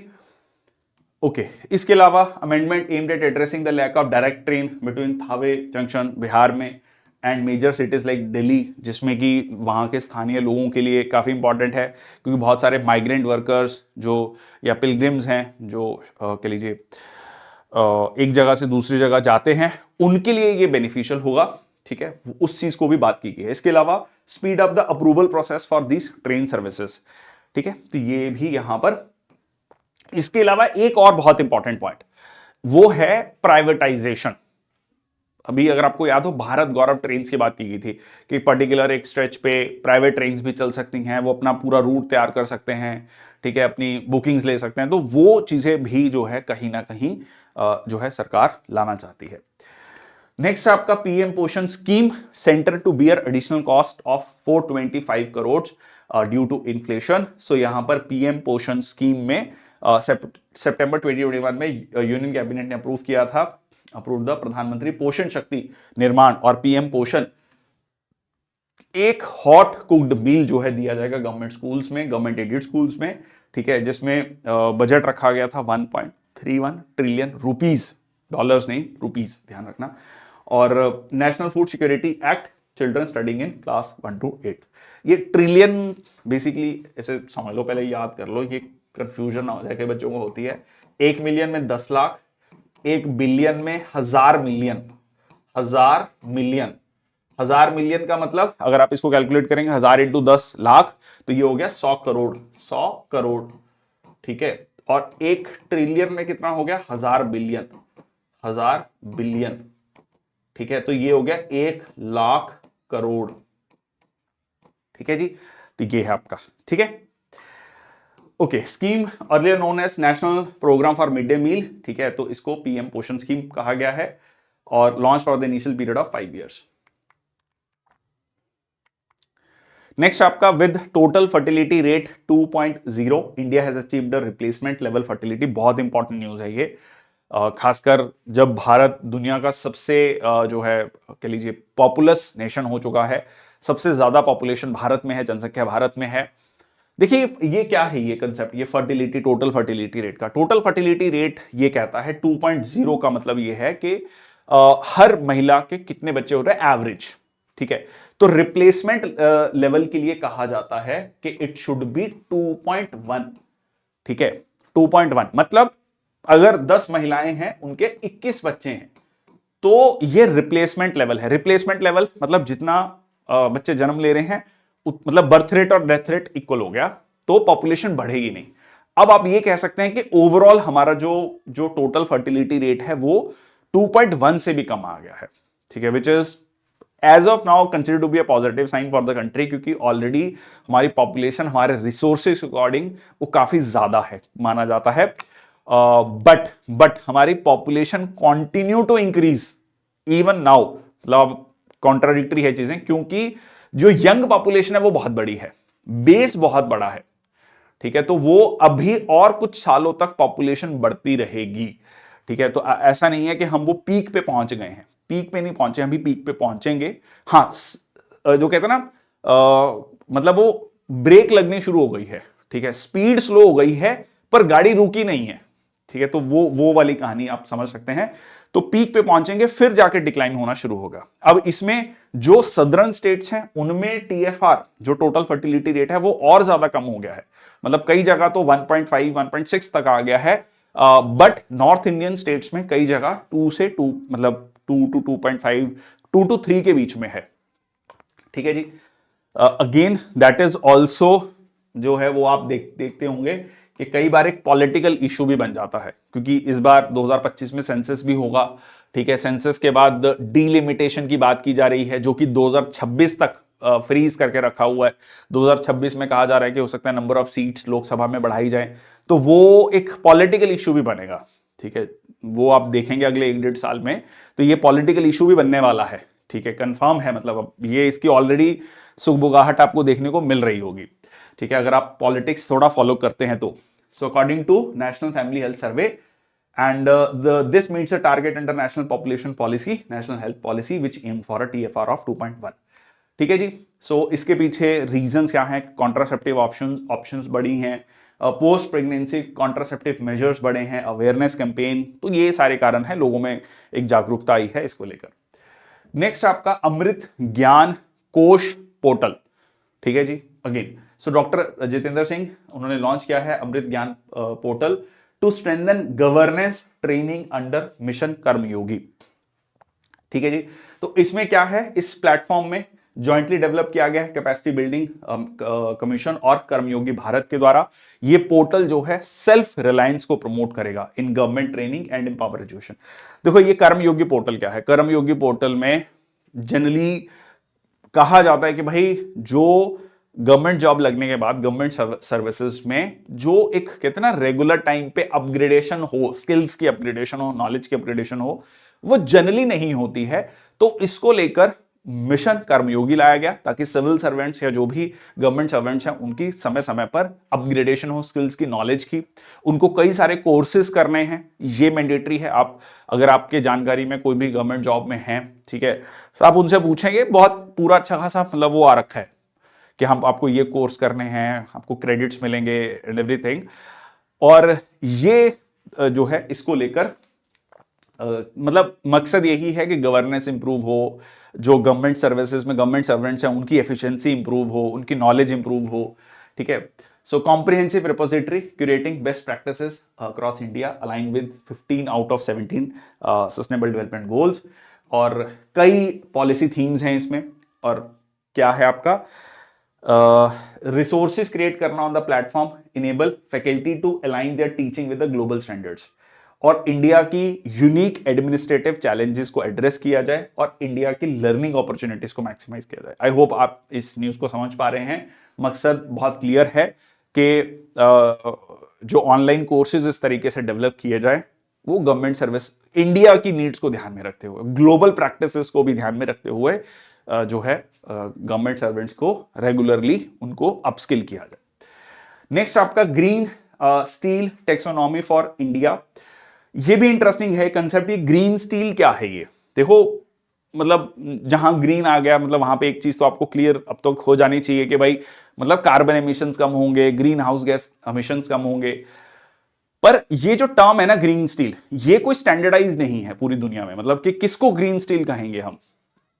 तो इंडिया ने कहा कि ठीक है, इसको हम थोड़ा स्टैंडर्डाइज करते हैं, नॉट एग्जैक्टली हम पूरी दुनिया के लिए स्टैंडर्डाइज कर रहे हैं, बट एक टारगेट रखा गया कि इसके नीचे जो कार्बन एमिशंस करेगा उसको हम ग्रीन स्टील कहेंगे। अब उसमें भी कैटेगरीज डिवाइड की हुई, जैसे आप अगर आप अभी अपने घरों में जो इलेक्ट्रिकल अप्लायंसेज हैं उनमें देखते होंगे तो रेटिंग आता है 5 स्टार रेटिंग, 4 स्टार, 3 स्टार, 2 और 1 2 लेके 5 तक आपके इलेक्ट्रिकल अप्लायंसेज हैं, टीवी, फ्रिज, एसी, तो उसमें आप देखते होंगे। तो उसी तरीके से यहां पर भी एक रेटिंग लाने की बात की जा रही है। ठीक है, मकसद क्या है? अगेन मकसद यही है कि ग्रीन हाउस गैस एमिशंस कम हो। So India committed to decarbonise the steel sector. ठीक है जी, तो यहां पर जो यूनियन मिनिस्टर ऑफ स्टील और हेवी इंडस्ट्रीज हैं एसडी कुमारस्वामी, उनके द्वारा ये लॉन्च किया गया टैक्सोनॉमी ऑफ ग्रीन स्टील। अब देखो इसमें क्या किया गया है। हाँ, थ्रेशोल्ड है 2.2 टन ऑफ कार्बन डाइऑक्साइड पर टन ऑफ फिनिश स्टील। ठीक है, ये एक मतलब ऐसे मान लो कि एक स्टैंडर्ड है। इसके नीचे जो होगा, इसके नीचे 3 कैटेगरीज में डिवाइड किया गया है। इसके नीचे 3 कैटेगरीज क्या है? 5 स्टार ग्रीन स्टेटेड स्टील, जो कि 1.6 जो है tonne of carbon dioxide, 1.6 tonne of carbon dioxide से कम रिलीज करता है पर टन ऑफ फिनिश स्टील। ठीक है, पर टन ऑफ फिनिश स्टील, तो मतलब जो लेस देन 1.6 है, ठीक है जी, जो 1.6 टू 2 के बीच में है, 2.0 के बीच में, तो वो 4 स्टार रेटेड ग्रीन स्टील है। और 2.0 टू 2.2 जो है वो क्या होगा? आपका 3 स्टार ग्रीन रेटेड स्टील होगा। तो आई होप को क्लियर हो रही है चीजें। मकसद क्या है? मकसद यही है कि again carbon emissions, green house gas emissions को कम किया जाए। इंटरेस्टिंग है, एग्जाम के लिए इंपॉर्टेंट भी है। नेक्स्ट आपका Lok Sabha passes disaster management amendment bill. ठीक है जी, देखिए यहां पर जो डिजास्टर मैनेजमेंट अमेंडमेंट बिल में एक बहुत इंपॉर्टेंट चीज लाई गई है, इसको लगभग आप ये कह सकते हैं कि सबने सपोर्ट किया है। इसमें जो नेशनल डिजास्टर मैनेजमेंट अथॉरिटी है और स्टेट डिजास्टर मैनेजमेंट अथॉरिटी है, उसकी पावर्स को एनहांस करने की बात की गई है। ठीक है, अब यहां पर नेशनल और स्टेट लेवल डिजास्टर प्लान्स जो है रिस्पेक्टिवली एनडीएम में, नेशनल डिजास्टर मैनेजमेंट अथॉरिटी, और एसडीएम में अप्रूव कर सकता है। ठीक है जी, और प्रिपेयर कर सकता है, अप्रूव कर सकता है। स्टेट गवर्नमेंट्स या now establish separate urban disaster management authorities for cities and state Capitals. Basically मतलब ये हो सकता है एक बड़ा सिटी है, मान लीजिए कैपिटल सिटी है, उसके लिए क्या डिजास्टर मैनेजमेंट प्लान होगा। मान लीजिए वहां पे बाढ़ आती है या अर्थक्वेक आता है, ठीक है, भूकंप आता है, तो उस केस में वो राज्य क्या प्लान ऑफ एक्शन होगा, वो पहले से रेडी कर सकता है अपने अकॉर्डिंगली। ठीक है, सब जगह, क्योंकि अब जैसे हम इंडिया का मैप देखते हैं तो हम देखते हैं कि बहुत सारे राज्यों में अर्थक्वेक जो प्रोन एरियाज हैं वो कम है। नॉर्थ जो बेल्ट है हिमालयाज की, और नॉर्थ वाली बेल्ट जो है नॉर्थ ईस्ट है, वो अर्थक्वेक प्रोन ज्यादा माने जाते हैं। पर सदर्न स्टेट्स में आपको खासकर आंध्र प्रदेश, उड़ीसा की बात करेंगे तो वहां पर जो है साइक्लोन्स ज्यादा है। तो हर राज्य के चैलेंजेस अलग है, तो उसके अकॉर्डिंगली वो अपना प्लान्स तैयार कर सकते हैं। इसके अलावा एक डिजास्टर डाटाबेस तैयार किया जाएगा नेशनल और स्टेट लेवल पे। नेक्स्ट आपका government to launch Udan Yatri cafe at airports to offer affordable food for Udan scheme passengers. ये उड़ान क्या है? उड़े देश का आम नागरिक। देखिए, ये एक लो कॉस्ट फ्लाइट लाने की बात की गई आम नागरिक के लिए, एक कॉमन मैन के लिए। पिछले कुछ सालों में ये चीज देखने को मिल रही है कि जो मिडिल क्लास पॉपुलेशन है वो बड़े स्तर पर बाय एयर ट्रेवल करती है। अब मान लीजिए किसी को दिल्ली से चेन्नई जाना है, बेंगलुरु जाना है, तो rather than going by train which cost something around similar, ठीक है, लो कॉस्ट एयरलाइंस के बराबर ही आपको वो 3 टियर एसी या 2nd टियर एसी का फेयर मिलता है। So people prefer to go by air. But एक चीज जिसको लेकर अभी रिसेंटली पार्लियामेंट में भी मुद्दा उठा कि जैसे ही आप एयरपोर्ट में एंटर करते हैं वहां पर जो प्राइसेस हैं बहुत ज्यादा हो जाते हैं। मतलब पानी की बोतल जो 20 रुपए मिल रही है वो 150 में मिल रही है आपको। ठीक है, खाना बहुत महंगा मिल रहा है। सडनली मतलब the moment somebody enters the airport feel कि भाई वो बहुत रिच व्यक्ति है, पर ऐसा नहीं है। आज से 25-30 साल पहले ये था। आज के समय पर आप ये नहीं कह सकते कि भाई जो भी व्यक्ति एयरपोर्ट जा रहा है या बाय एयर ट्रेवल कर रहा है वो बहुत सुपर रिच है। वो ठीक है, मतलब एक जो है मिडिल क्लास व्यक्ति है जो प्राइस सेंसिटिव है, तो उसके लिए भी कुछ सुविधाएं लाई जाएं एयरपोर्ट में, क्योंकि ये एक असेंशियल है, सर्विस है, ये लग्जरी नहीं है। आपको एक जगह से दूसरी जगह जाना है तो आपको उससे ट्रेवल करना है। तो इसको लेकर जो है कोलकाता में जो है एक लाया गया है। 100 साल पूरे हो गए हैं on the occasion of 100 years of Netaji Subhash Chandra Bose international airport, और 8 साल हो गए हैं उड़ान स्कीम के। और यहां पर एक अफोर्डेबल फूड ऑप्शन लाया गया है। ये एक अपने आप में, अगर आप मान लीजिए यूपीएससी सिविल सर्विसेज या जो भी एग्जाम जिसमें डिस्क्रिप्टिव ऐसे टाइप पूछा जाता है, ये एक बड़ा इंपॉर्टेंट मुद्दा है जिसपे काफी चर्चा हो रही है, काफी आर्टिकल्स आए हैं कि अफोर्डेबल फूड जो है पानी वो आपका एयरपोर्ट्स पे मिले, क्योंकि दैट्स एसेंशियल सर्विस। ठीक है, आगे चलते हैं। Sarbananda Sonowal unveils Jalvahak scheme to boost cargo movement in by inland waterways. Again ये ऑलरेडी जो कोस्टल शिपिंग वाला पॉइंट हमने डिस्कस किया था, सेम, बिल्कुल सेम, बस इसमें इतना फर्क है, ये इनलैंड वाटरवेज की बात कर रहा है। इनलैंड वाटरवेज मतलब जो नदियां हैं उनको एज अ ट्रांसपोर्टेशन हम कैसे यूज कर सकते हैं। जैसे नेशनल वाटरवे 1 है प्रयागराज से हल्दिया, नेशनल वाटरवे 2 है सादिया टू धुबरी, तो उसको हम कैसे बेहतर तरीके से यूज कर सकते हैं, इंडियन वेसल्स को प्रमोट करें, वो सेम कहानी है। ठीक है, so incentivising movement of long haul cargo by inland waterways. ठीक है, जो अभी मैंने आपको पहले वाला एग्जांपल दिया। ठीक है, डायरेक्ट इंसेंटिव कार्गो ओनर्स को, ताकि वो अपना सामान बाय रोड या बाय रेल ले जाने के बजाय बाय जो है शिप्स लेके जाए। ठीक है, तो ये इंपॉर्टेंट है, खासकर अगर वो 300 किलोमीटर से ज्यादा है, उनको कंपैरेटिवली वो चीपर पड़ता है। ठीक है, कॉस्ट फ्रेंडली है कह सकते हैं। ठीक है जी, fix schedule sailing services from Haldia to for national waterway 1। ठीक है, फॉर ब्रह्मपुत्र इनलैंड वाटरवेज, ये अथॉरिटी ऑफ इंडिया का एक जॉइंट एफर्ट है। ठीक है जी, as a nodal agency and inland and coastal shipping limited के द्वारा। इसमें एक और चीज है, इसमें रीइंबर्स किया जाएगा up to 35% of the total operating expenditure. आप इंसेंटिव दे रहे हैं, ठीक है, कि आप बाय जो है शिप या इनलैंड वाटरवेज का यूज करें ट्रांसपोर्टेशन के लिए। ठीक है जी, ओके, नेक्स्ट चलते हैं। Yuva Sahkar cooperative enterprise support for innovation scheme. देखिए 97th कॉन्स्टिट्यूशनल अमेंडमेंट एक्ट 2011, जिसमें 97th जो संविधान में संशोधन किया गया था, उसमें जो है आर्टिकल 19 में बदलाव किया गया, right to form union association और कोऑपरेटिव सोसाइटीज। अब right to form cooperative society आपका एक मौलिक अधिकार है। इवन आर्टिकल 43B ऐड किया गया, जिसमें कहा गया कि सरकार जो है, जो कोऑपरेटिव्स हैं उनको बढ़ावा दे। तो उसी में जो है, इस न्यूज को आप उसी कंटेक्स्ट में देखिए, cooperative enterprises support innovation scheme implement किया गया नेशनल कोऑपरेटिव डेवलपमेंट कॉर्पोरेशन के द्वारा।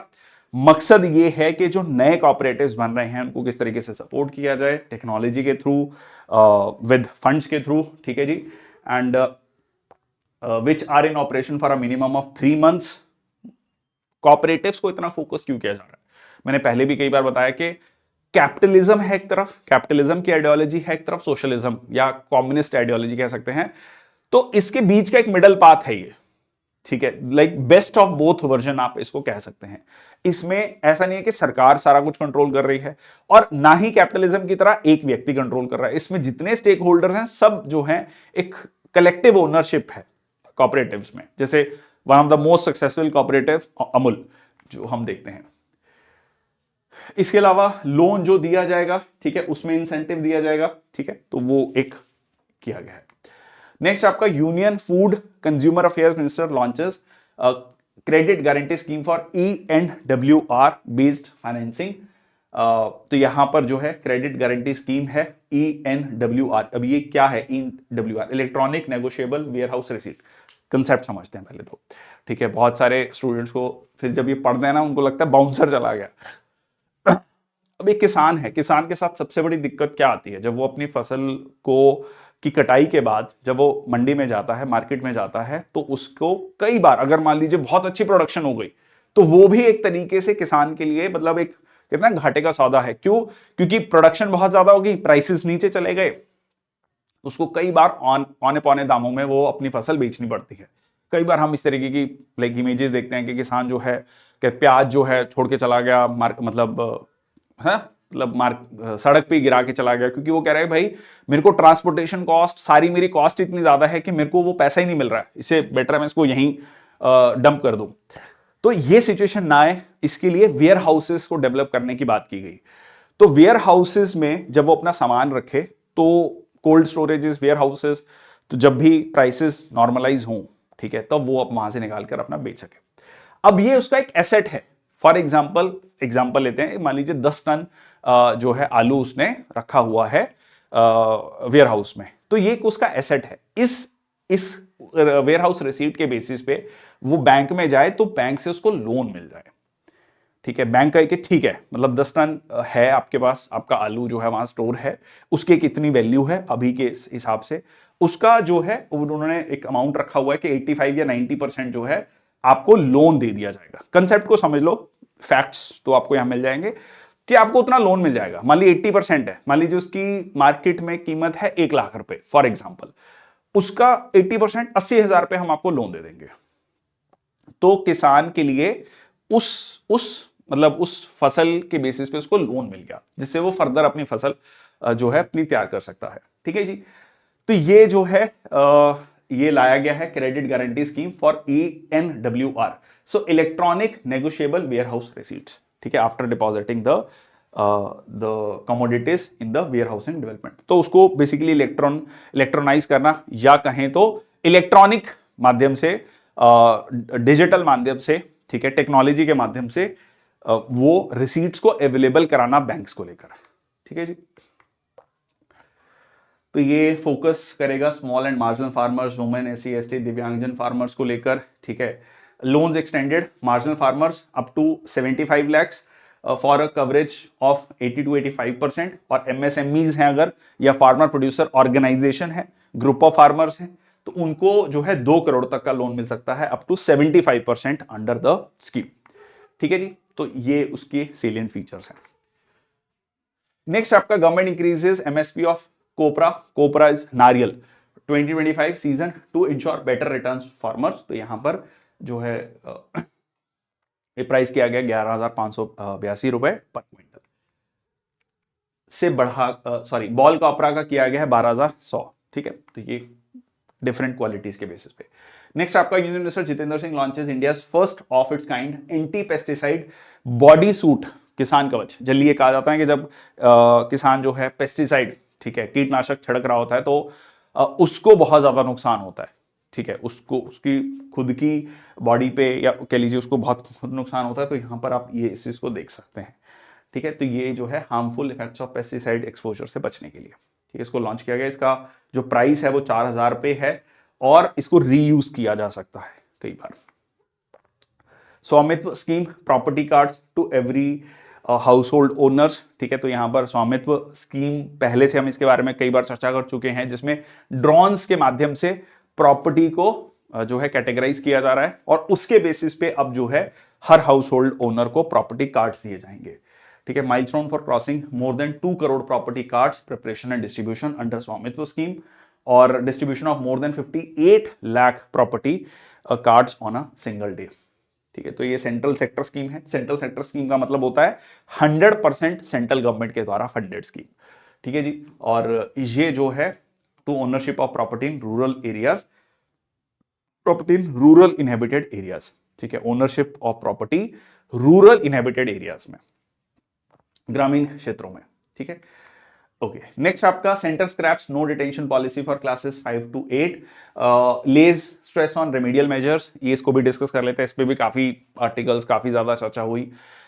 देखिए, जब आपका राइट टू एजुकेशन एक्ट आया 2009 में, उसमें एक चीज बहुत इंपॉर्टेंट समझी गई, देखी गई कि भाई जो एनरोलमेंट है बच्चों की, जो ड्रॉप आउट रेशो है, वो इसलिए काफी ज्यादा होती है कि बच्चे फेल हो जाते हैं। जब जैसे 5वीं के में बोर्ड के एग्जाम्स हुए, कई स्टेट्स में बोर्ड के एग्जाम्स होते हैं, फिर 8वीं में बोर्ड के एग्जाम्स होते हैं, तो बहुत सारे बच्चे उसमें फेल हो जाते हैं और फिर वो ड्रॉप आउट कर जाते हैं। ठीक है, तो अब ड्रॉप आउट को कम करने के लिए और एनरोलमेंट रेशो को बढ़ाने के लिए नो डिटेंशन पॉलिसी है कि बच्चों को फेल नहीं किया जाएगा। मतलब जो 6 to 14 ईयर्स तक कंपल्सरी एंड फ्री एजुकेशन की बात है वो उनको दी जाएगी।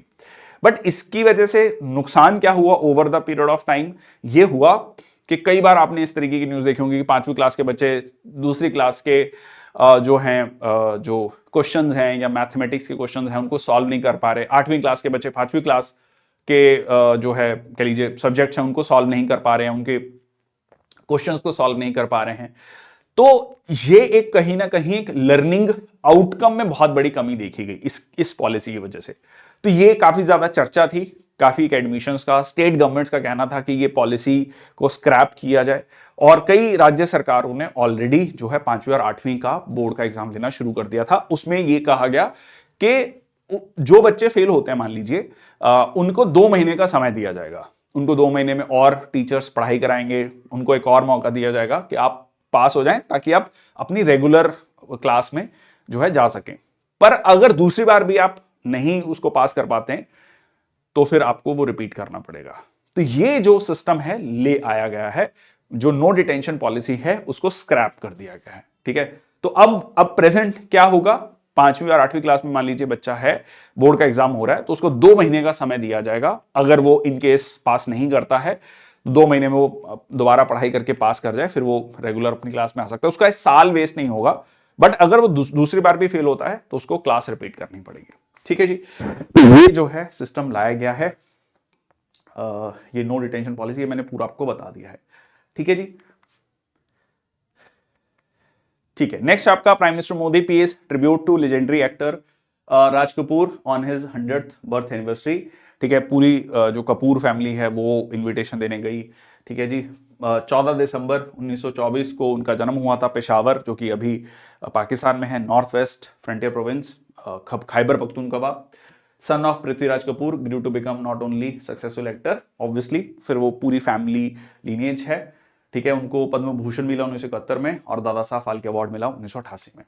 ठीक है जी, नेक्स्ट आपका आधुनिक सोच और सनातन संस्कारों के संगम, Mahamana Pandit Madan Mohan Malviya, founder of Banaras Hindu university, born on 25th December 1861 in Allahabad, given the title of Mahamana great soul by Mahatma Gandhi. ये भी इंपॉर्टेंट है, महामना का टाइटल किसने दिया, पंडित मदन मोहन मालवीय जी को। सो 2014 में पंडित मदन मोहन मालवीय जी को दिया गया भारत रत्न, और 2016 में Indian railway started the Varanasi new Delhi Mahamana express. ठीक है, वाराणसी के साथ उनका कह लीजिए because of Banaras Hindu university एक स्पेशल कह लीजिए कॉन्ट्रीब्यूशन है, की रोल इंडियन इंडिपेंडेंस स्ट्रगल में, और वो बनारस हिंदू यूनिवर्सिटी के वाइस चांसलर रहे लगभग 19 साल। ठीक है, और उसके बाद Hindu Mahasabha, Malviya was early leaders of Hindu Mahasabha, held founded in 1906, और जो है वो फाउंडर रहे हैं। ठीक है, one of the founders of scout and guide in India. ठीक है जी, सत्यमेव जयते का जो स्लोगन है वो भी पंडित मदन मोहन मालवीय जी के द्वारा दिया गया है 1918 में, जब वो इंडियन नेशनल कांग्रेस के अध्यक्ष थे। ठीक है जी, और इसके अलावा 1909, 1918, 1932 में 3 बार जो है वो अध्यक्ष रहे हैं। Big role in civil disobedience movement, non cooperation movement में उनका रहा है, और इसके अलावा वो चेयरपर्सन रहे हैं हिंदुस्तान टाइम्स के 1924 से लेकर 1946 तक। Also founded many Hindi and English newspapers, the leader, Hindustan Dainik, मर्यादा। तो ये जो है पंडित मदन मोहन मालवीय जी का कॉन्ट्रीब्यूशन रहा है। नेक्स्ट आपका centre sets June 2026 deadline for mandatory use of India made solar cells. अब देखो, भारत में जो है हम पंचामृत की बात कर रहे हैं, 5 जो गोल्स रखे गए हैं क्लाइमेट चेंज को ध्यान में रखते हुए, जिसमें एक बहुत बड़ा है कि ग्रीन एनर्जी, रिन्यूएबल एनर्जी को, जिसमें अगेन फर्दर सोलर एनर्जी काफी इंपॉर्टेंट पार्ट है। और जिस तरीके से कैपेसिटी बिल्डिंग हुई है पिछले कुछ सालों में सोलर एनर्जी में, वो काफी उसकी कह लीजिए एप्रिसिएशन आपको मिलती है पूरी दुनिया में। पर इसमें आगे नीचे एक पॉइंट है कि उसमें जो सोलर सेल्स की मैन्युफैक्चरिंग है वो भारत में बहुत ज्यादा नहीं हो रही है, वो बहुत ज्यादा हम चाइना मेड सोलर सेल्स जो है इंडिया में लाकर लगा रहे हैं। ठीक है, ओवरऑल हम कह सकते हैं कि हमारी सोलर एनर्जी कैपेसिटी बढ़ रही है, बट वो जो जॉब्स क्रिएशन है, जो सोलर सेल मैन्युफैक्चरिंग है, वो सरकार ने यहां पर एक डेडलाइन सेट कर दी है जून 2026, मतलब आगे आने वाले 1.5 साल में जो है उसकी मैन्युफैक्चरिंग भारत में की जाए। Discouraging foreign imports of components and solar panel manufacturing, जिसमें कि मुख्यतः चाइना से इंपोर्ट हो रहा है, उसको कंट्रोल किया जाए और भारत में मैन्युफैक्चरिंग की जाए। ठीक है, ministry of new and renewable energy है set a deadline of June 2026, जिसके बाद सोलर कंपनीज सिर्फ India made solar photovoltaic cells ही खरीद पाएंगी to participate in government procurement programmes. मान लीजिए गवर्नमेंट कोई के प्रोक्योरमेंट प्रोग्राम्स को उन्होंने मतलब करना है, उसमें पार्टिसिपेट करना है, वो तभी कर पाएंगे जब अगर वो इंडिया मेड सोलर पैनल्स जो हैं वो लगाएंगे उसमें। ठीक है जी, चलिए। So far 92 gigawatt of solar energy has been installed in India. Next आपका UNESCO IGNCA joint initiative to preserve 700 disappearing languages in India. Indira Gandhi national centre for arts ने कहा है, लाइक यूनेस्को के साथ united nations educational scientific and cultural organisation जो कि headquarter है Paris में, 700 से ज्यादा वेनिशिंग लैंग्वेजेस, छोटे छोटे मतलब बहुत कम नंबर ऑफ स्पीकर्स हैं, इतने कम हैं कि वो अगर हमने प्रिजर्व नहीं किया वो खत्म हो जाएंगी वो भाषाएं। ठीक है, सो इट इज इंपॉर्टेंट कि उनको बचा के रखा जाए। So understanding the manuscripts and books written by authors of vanishing languages, जैसे कि ब्रह्मी, मोदी। ठीक है, सो इसमें भी कई कंफ्यूज हो सकते हैं। ठीक है, सो ये कुछ भाषाएं हैं। और एक बुक रिलीज की गई थी, low hanging fruits, authored by professor Sachchidanand Joshi. उनका मकसद ये है, इसमें लो हैंगिंग फ्रूट्स का मतलब ये है कि जो भाषाएं के स्क्रिप्ट्स हैं, ठीक है, जिनके बारे में बुक्स लिखी गई हैं, उनको तो हम प्रिजर्व कर लें कम से कम। ठीक है, उनको हम जो है उन लैंग्वेजेस को प्रिजर्व कर सकते हैं। नेक्स्ट आपका convenes India first undergraduate minor programme in quantum technology. ठीक है, तो क्वांटम टेक्नोलॉजी, क्वांटम कंप्यूटिंग काफी ज्यादा कह लीजिए एक अपकमिंग विषय है। So all India council of technical education in collaboration with national quantum mission, उन्होंने क्या कहा है कि वो लॉन्च करेंगे इंडिया का पहला undergraduate minor programme in quantum technologies. ठीक है, तो इसमें IITs के साथ कोलैबोरेट किया जाएगा, will implement faculty development programmes. Obviously इसमें जो फैकल्टीज हैं उनको भी डेवलप किया जाए जो क्वांटम टेक्नोलॉजी पढ़ा भी सकें। ठीक है, एडवांस कंप्यूटिंग लेबोरेटरीज जो है एस्टेब्लिश की जाएंगी। शॉर्ट न्यूज के बारे में बात कर लेते हैं, तो NCERT ने MOU साइन किया है फ्लिपकार्ट के साथ कि जो अफोर्डेबल और सीमलेस अवेलेबिलिटी हो सके NCERT पब्लिकेशंस की, NCERTs की जो कह लो फेक कॉपीज हैं, मतलब डुप्लीकेट कॉपीज हैं, वो भी मार्केट में बहुत ज्यादा अवेलेबल है। इससे सीधा सीधा सरकार को नुकसान होता है, रेवेन्यू का नुकसान होता है। दूसरा, क्वालिटी जो मतलब जो बच्चों को वो क्वालिटी बुक्स मिलनी चाहिए, क्वालिटी पेज मिलना चाहिए, वो नहीं मिल पाती हैं। ठीक है, इसके अलावा रिपब्लिक डे सेलिब्रेशन 2025 में द थीम जो है वो है आपका has been decided as the Swarnim Bharat. ठीक है जी, स्वर्णिम भारत, विरासत और विकास। आगे चलते हैं फाइनेंस न्यूज में। चलिए, तो पहला है Lok Sabha passes banking law amendment bill allowing 4 account nominees. Important है जी, सीधा सीधा नाम क्लियर है। मान लीजिए आपका बैंक अकाउंट है तो आप अपने 4 नॉमिनीज कर सकते हैं। जैसे मान लो पेरेंट्स हैं, ब्रदर सिस्टर हैं, तो उन 4 लोगों को आप नॉमिनीज डिक्लेयर कर सकते हो। ठीक है जी, तो to have up to 4 nominees. ठीक है, redefining substantial interest for directorship, और इसको इंक्रीज किया गया है to 2 crore instead of the current limit of 5 lakh. तो इसमें सब्सटेंशियल इंटरेस्ट फॉर डायरेक्टरशिप, ठीक है, तो उसको भी बढ़ाया गया है कंपनीज में बेसिकली। और टेन्योर को इंक्रीज किया गया है डायरेक्टर से, excluding the chairperson and whole time directors in cooperative banks from 8 to 10 years. और इसके अलावा director of a central cooperative bank जो है वो सर्व कर सकेगा on the board of state cooperative bank also. ठीक है, तो ये कुछ बदलाव किए गए हैं। इसके अलावा फ्रीडम दी जाएगी टू बैंक्स डिसाइड करने के लिए कि वो कितना रेम्यूनरेशन पे करेंगे अपने ऑडिटर्स को, स्टैट्यूटरी ऑडिटर्स को। इसके अलावा redefine the reporting date for banks for regulatory compliance, और इसके अलावा डिपॉजिटर्स के पास ऑप्शन होगी सक्सेसिव और साइमल्टेनियस नॉमिनेशन फैसिलिटी की, वाइल जो लॉकर होल्डर्स हैं will have only successive nomination. ठीक है, तो बेसिकली इसमें मतलब थोड़ा सा प्रोसेसेस को in the current scenario change किया गया है। रेजर पे और मिनिस्ट्री ऑफ होम अफेयर्स ने कहा है कि इंडिया में साइबर सिक्योरिटी इनिशिएटिव्स को लेकर रेजर पे, जो कि एक प्राइवेट कंपनी है, जनरली जो ट्रांजैक्शंस होती हैं उसमें रेजर पे यूज होता है, और वो जो है लोगों को जो है क्या करेगा, एजुकेट करेगा, अवेयरनेस क्रिएट करेगा। ठीक है, साइबर सिक्योरिटी को लेकर। ठीक है, educate businesses consumer on critical topics concerning the cyber security. पूरी दुनिया का 46% डिजिटल पेमेंट्स वॉल्यूम के हिसाब से वो भारत में होता है। सोच के चलिए कि हमारी 16-17% पॉपुलेशन, हम इतना ज्यादा डिजिटल पेमेंट्स करते हैं। ठीक है, बट उसके साथ साथ एक नेगेटिव चीज क्या हुई है कि साइबर फ्रॉड्स भी बढ़े हैं।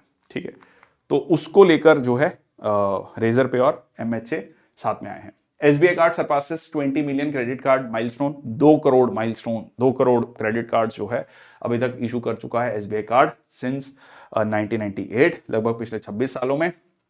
नेक्स्ट आपका RBI unleashes mule hunter AI to tackle the fraud. ये भी इंटरेस्टिंग है, ठीक है। ये मतलब सीधा सीधा कह सकते हैं आर्टिफिशियल इंटेलिजेंस को यूज किया जा रहा है to reduce digital fraud by helping banks deal with the increasing problem of mule bank account. अब ये म्यूल बैंक अकाउंट क्या होता है?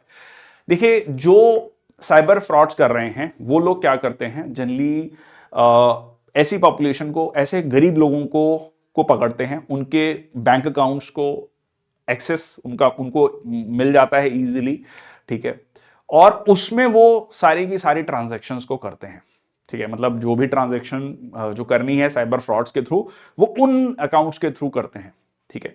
तो इससे होता क्या है, इससे वो अपनी आइडेंटिटी को छुपा पाते हैं, क्योंकि बैंक अकाउंट खोलने जाएंगे तो वहां पे वो आधार मांगेंगे, आपके डॉक्यूमेंट्स मांगेंगे, तो इससे तो आइडेंटिटी रिवील हो जाएगी। अब वो क्या करते हैं, जो है इस तरीके से जो बहुत गरीब पॉपुलेशन है उनको पकड़ते हैं और उनके अकाउंट्स को यूज किया जाता है। मतलब उनकी जो है उनके पास उनके डॉक्यूमेंट्स हैं, उनके नाम से उन्होंने बैंक अकाउंट्स खुलवाए, तो ये जो है किया जाता है। So enables detection of mule bank accounts. Mule bank account क्या, used by criminals for illegal activities including laundering of illicit funds brought over by the criminals from their original users, individuals who are often from lower income groups, ठीक है, या फिर उनको technical literacy नहीं है, उनके accounts को वो एक्सेस करते हैं, उनके थ्रू जो है वो मनी लॉन्ड्रिंग और जो कह सकते हैं इलीगल एक्टिविटीज परफॉर्म करते हैं। नेक्स्ट आपका एफडीआई इनफ्लो इंडिया में टोटल अभी तक $1 ट्रिलियन, जो है $1000 बिलियन को अगर आप कहें आज के समय पर 85 रुपीज, तो $1 बिलियन में 8500 करोड़, ठीक है, 8500, और उसके बाद 1000 बिलियन, तो आप ये कह सकते हैं ये कितना हो गया, ठीक है। मतलब आज की टर्म में अगर हम इसको देखें तो ये 85 लाख जो है करोड़, आप कह सकते हैं इसको। फॉरेन डायरेक्ट इन्वेस्टमेंट तब होता है जब एक कंपनी भारत में इन्वेस्ट करती है, इंफ्रास्ट्रक्चर में, वहां के कंपनी के एसेट्स में इन्वेस्ट करती है, स्टेक खरीदती है। So it is different from FPI, foreign portfolio investment, ठीक है। फॉरेन पोर्टफोलियो इन्वेस्टमेंट में सिर्फ आप स्टॉक मार्केट में इन्वेस्ट करते हैं। जो फॉरेन कंपनी है इंडिया में स्टॉक मार्केट में इन्वेस्ट करती है, जिसको हॉट मनी कहा जाता है, आज पैसा ऊपर, मार्केट ऊपर गई, पैसा निकाला, वापस चले गए। फॉरेन डायरेक्ट इन्वेस्टमेंट में जो है इंफ्रास्ट्रक्चर में इन्वेस्ट किया जाता है, कंपनी में एसेट्स में इन्वेस्ट किया जाता है, बिजनेस लॉन्ग टर्म के लिए इन्वेस्ट किया जाता है। सो ये अप्रैल 2000 से लेकर सितंबर 2024, मतलब लगभग 24 साल के पीरियड में जो है $1 ट्रिलियन की इन्वेस्टमेंट आई है। ये इंटरेस्टिंग है, 24 सालों में अगर हम देखें तो सबसे ज्यादा अगर इन्वेस्टमेंट आई है, 25% इन्वेस्टमेंट लगभग जो है वो मॉरिशस से आई है, ठीक है। और फिर आपका 24% सिंगापुर से, 10% यूएस से, नीदरलैंड से, ठीक है, ये है। अब ये सवाल आता है कि मॉरिशस से क्यों है, ठीक है। तो यहां पर एक आता है डबल टैक्सेशन अवॉइडेंस एग्रीमेंट, ठीक है, DTAA साइन किया हुआ है। इसकी वजह से, इसके बारे में आप कमेंट सेक्शन बॉक्स में लिख सकते हैं थोड़ा सा गूगल करके कि क्या है ये, बाकी लोगों के लिए, क्योंकि सेशन काफी बड़ा हो जाता है, सारी चीज एक्सप्लेन करना भी मुश्किल है, ठीक है। सो की sectors attracting the maximum of these inflows, जिसमें कि generally services segment, computer, software, hardware, उनमें ज्यादा इन्वेस्टमेंट आई है। इसका भी रीजन ये है कि जेस्टेशन पीरियड कम है। जेस्टेशन पीरियड होता है ब्रेक इवन पॉइंट आने में जो है कम समय लगता है, जल्दी आ जाता है। आपने इन्वेस्टमेंट करी, लोगों को हायर किया, जो है सेल करना शुरू करी, और जितना इन्वेस्टमेंट किया है वो कुछ ही समय में आप उस पॉइंट पे पहुंच जाते हो, उसके बाद आपका प्रॉफिट अर्न करना शुरू कर देते हो। जो लॉन्ग टर्म इंफ्रास्ट्रक्चर प्रोजेक्ट्स हैं उनमें बहुत जेस्टेशन पीरियड बहुत लंबा होता है, तो फॉरेन इन्वेस्टर उतने लंबे समय के लिए उतना पेशेंट नहीं है कि वो उतने लंबे समय के लिए यहां पर इन्वेस्ट करेगा, ठीक है। RBI launches podcast services for public communication. आजकल पॉडकास्ट बहुत चल रहे हैं, हर चीज में पॉडकास्ट बन रहा है। आरबीआई कह रहा है हम भी बनाएंगे, ठीक है। तो decided to launch podcast for wider dissemination of information, जो कि आम लोगों की जानकारी में हो, लोगों को पता लगे कि क्या है सर्विसेज, और जानकारी मिले लोगों को, अवेयरनेस हो, ठीक है। इसके अलावा आरबीआई ने कोलेटरल फ्री एग्रीकल्चरल लोन की लिमिट बढ़ा दी है 1.6 to 2 लाख, अपने आप में सेल्फ एक्सप्लेनेटरी है। ये 1 जनवरी 2025 से लागू हो गया है। मैक्स लाइफ, जो कि एक इंश्योरेंस कह लीजिए कंपनी, रीब्रांड हो गई है, बेसिकली मर्जर हो गया है, अप्रूवल मिल गया है उसको, तो वो हो गया है एक्सिस मैक्स लाइफ इंश्योरेंस। तो आप कह सकते हैं एक्सिस बैंक और मैक्स लाइफ दोनों मिलकर इन्होंने कोलैबोरेशन कर लिया है। नेक्स्ट आपका Bob card, that is bank of Baroda ने एक कार्ड लॉन्च किया है, टियारा क्रेडिट कार्ड। ये एक अपने आप में इंटरेस्टिंग है, ये कह लीजिए वुमेन सेंट्रिक क्रेडिट कार्ड है। यहां पर आप देख सकते हैं, इसमें आप बहुत सारी शॉपिंग कर सकते हैं, घूम फिर सकते हैं, ऐसी चीजें रखी गई हैं। इसमें ज्यादा क्रेडिट पॉइंट्स मिलेंगे, ठीक है। मतलब बिल्कुल स्पेसिफिकली जो है ध्यान में रखकर जो है वुमेन कस्टमर्स को ध्यान में रख के बनाया गया है। HDFC bank executes first gold forward deal from Gujarat gift city. So HDFC जो है पहला डोमेस्टिक बैंक बन गया है to execute a gold forward deal. अब ये गोल्ड फॉरवर्ड डील क्या होता है, इसको ऐसे सिंपल शब्दों में समझ लो कि मान लीजिए आप किसी व्यक्ति से, मान लीजिए हम जनवरी में ये सेशन रिकॉर्ड कर रहे हैं, जनवरी 2025 में आपने कहा कि भाई मैं 1 अप्रैल 2025 को गोल्ड आपसे खरीदूंगा इस भाव पे, ठीक है, इस पर्टिकुलर प्राइस पे इतना गोल्ड खरीदूंगा। अब ज्यादा हो कम हो वो अलग बात है, पहले से ही डिसाइड हो गया। जैसे फ्यूचर ऑप्शंस कमोडिटीज जनरली होता है, वैसे ही गोल्ड में, ठीक है, ये सेम चीज। सो एग्रीमेंट टू बाय और sell a specific quantity of gold at a predetermined price on a future date. 1 अप्रैल 2025 को इस प्राइस पे इतने ग्राम गोल्ड खरीदा जाएगा, ठीक है, ये पहले से हमारा डील हो गया, उसी पे होगा। अब फायदा नुकसान वो अपना अपना है सबका, ठीक है जी। तो ये जो है इसको एग्जीक्यूट किया है HDFC बैंक ने। इंडिया ने सिक्योर किया $500 मिलियन का जो है ADB loan, Asian development bank, जिसका हेडक्वार्टर है, कमेंट सेक्शन बॉक्स में लिखेंगे, फिलीपींस की राजधानी है। चलो इतना हिंट बहुत है। ग्रीन इंफ्रास्ट्रक्चर प्रोजेक्ट, ठीक है, तो यहां पर ग्रीन इंफ्रास्ट्रक्चर के लिए $500 मिलियन, लगभग 4000 या 4200 करोड़ आप कह सकते हैं, 4200 करोड़ इंडियन रुपीस जो है यहां पर मिले हैं। चलिए, वैसे लिखा हुआ है, सॉरी, मनीला फिलीपींस इसमें लिखा हुआ था। Okay, non banking financial company है जो कि इंफ्रास्ट्रक्चर में इन्वेस्ट करती है। 2006 में ये स्थापित की गई थी। HSBC India and Taj group ने लॉन्च किया है इंडिया का पहला प्रीमियम को branded hospitality credit card. Again बहुत हाई एंड कस्टमर्स के लिए ये शुरुआत की गई है, ठीक है जी। नेक्स्ट आपका 55th GST काउंसिल की मीटिंग हुई, और GST काउंसिल को हेड कौन करता है? Finance minister of India, union finance minister, और जो स्टेट के फाइनेंस मिनिस्टर्स होते हैं वो उसमें मेंबर्स होते हैं। एंड जिसमें कहा गया, इसको लेकर काफी चर्चा हुई, आपने इस पे काफी वीडियोस देखी होंगे, काफी मीम बन गए, ठीक है। इलेक्ट्रिक जो व्हीकल हैं, ठीक है, used electric vehicle decided to raise the rate of tax to 18% from 12% on all used EV sales. और अगर आप गाड़ी बेचते हैं, अगर आप पर्सनल गाड़ी बेच रहे हैं, आप मान लीजिए अपने किसी रिश्तेदार को, तो उस पर आपको कोई GST नहीं देना है। बट जो कंपनीज, आजकल बहुत सारी कंपनीज आ गई है ना, जो सेकंड हैंड कार्स में ही डील कर रही हैं, सेकंड हैंड कार खरीदती हैं, फिर वो बेचती हैं उसको रिफर्बिश करके, तो उन पे GST लगा दिया गया है, ठीक है जी। जो अमाउंट होगा जिसमें परचेज किए, मान लीजिए उन्होंने सेकंड हैंड कार खरीदी मान लीजिए 5 लाख में, और फिर वो उस गाड़ी को 7 लाख रुपए में बेचा फॉर एग्जांपल, तो वो 2 लाख रुपए पे उनको 18% GST देना होगा, ठीक है। तो ये जो है वहां पर रखा गया है।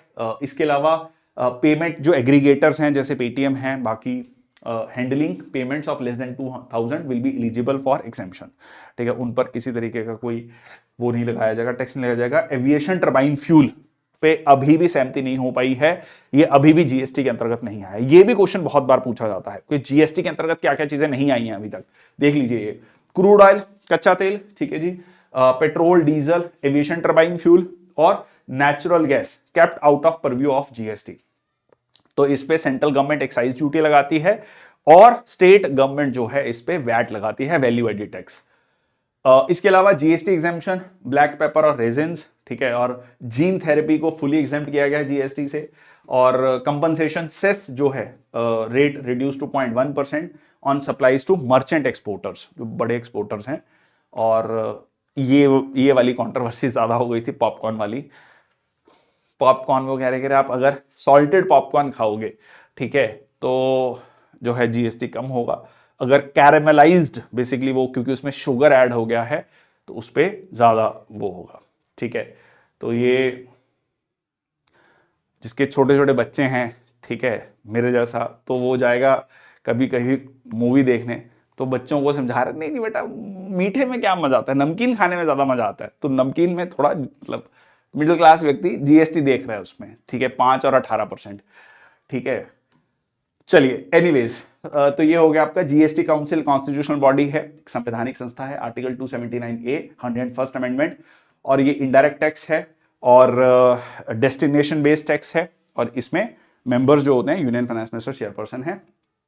तो ये हो गया। चलिए, तो ये था आज का सेशन। बहुत बहुत धन्यवाद, थैंक यू सो मच। जय हिंद, वंदे मातरम। I hope you like the session, you understand the session. Conceptual clarity मेरे अकॉर्डिंगली सबसे ज्यादा इंपॉर्टेंट है। फैक्ट्स कैन फिल इन, ठीक है, फैक्ट्स आप जितना पढ़ेंगे उतना याद करते जाएंगे, but it is very important to understand the concepts. That's all from my side, thank you so much. जय हिंद, वंदे मातरम। मिलते हैं अगले सेशन में एक अलग टॉपिक को लेकर। बहुत बहुत धन्यवाद।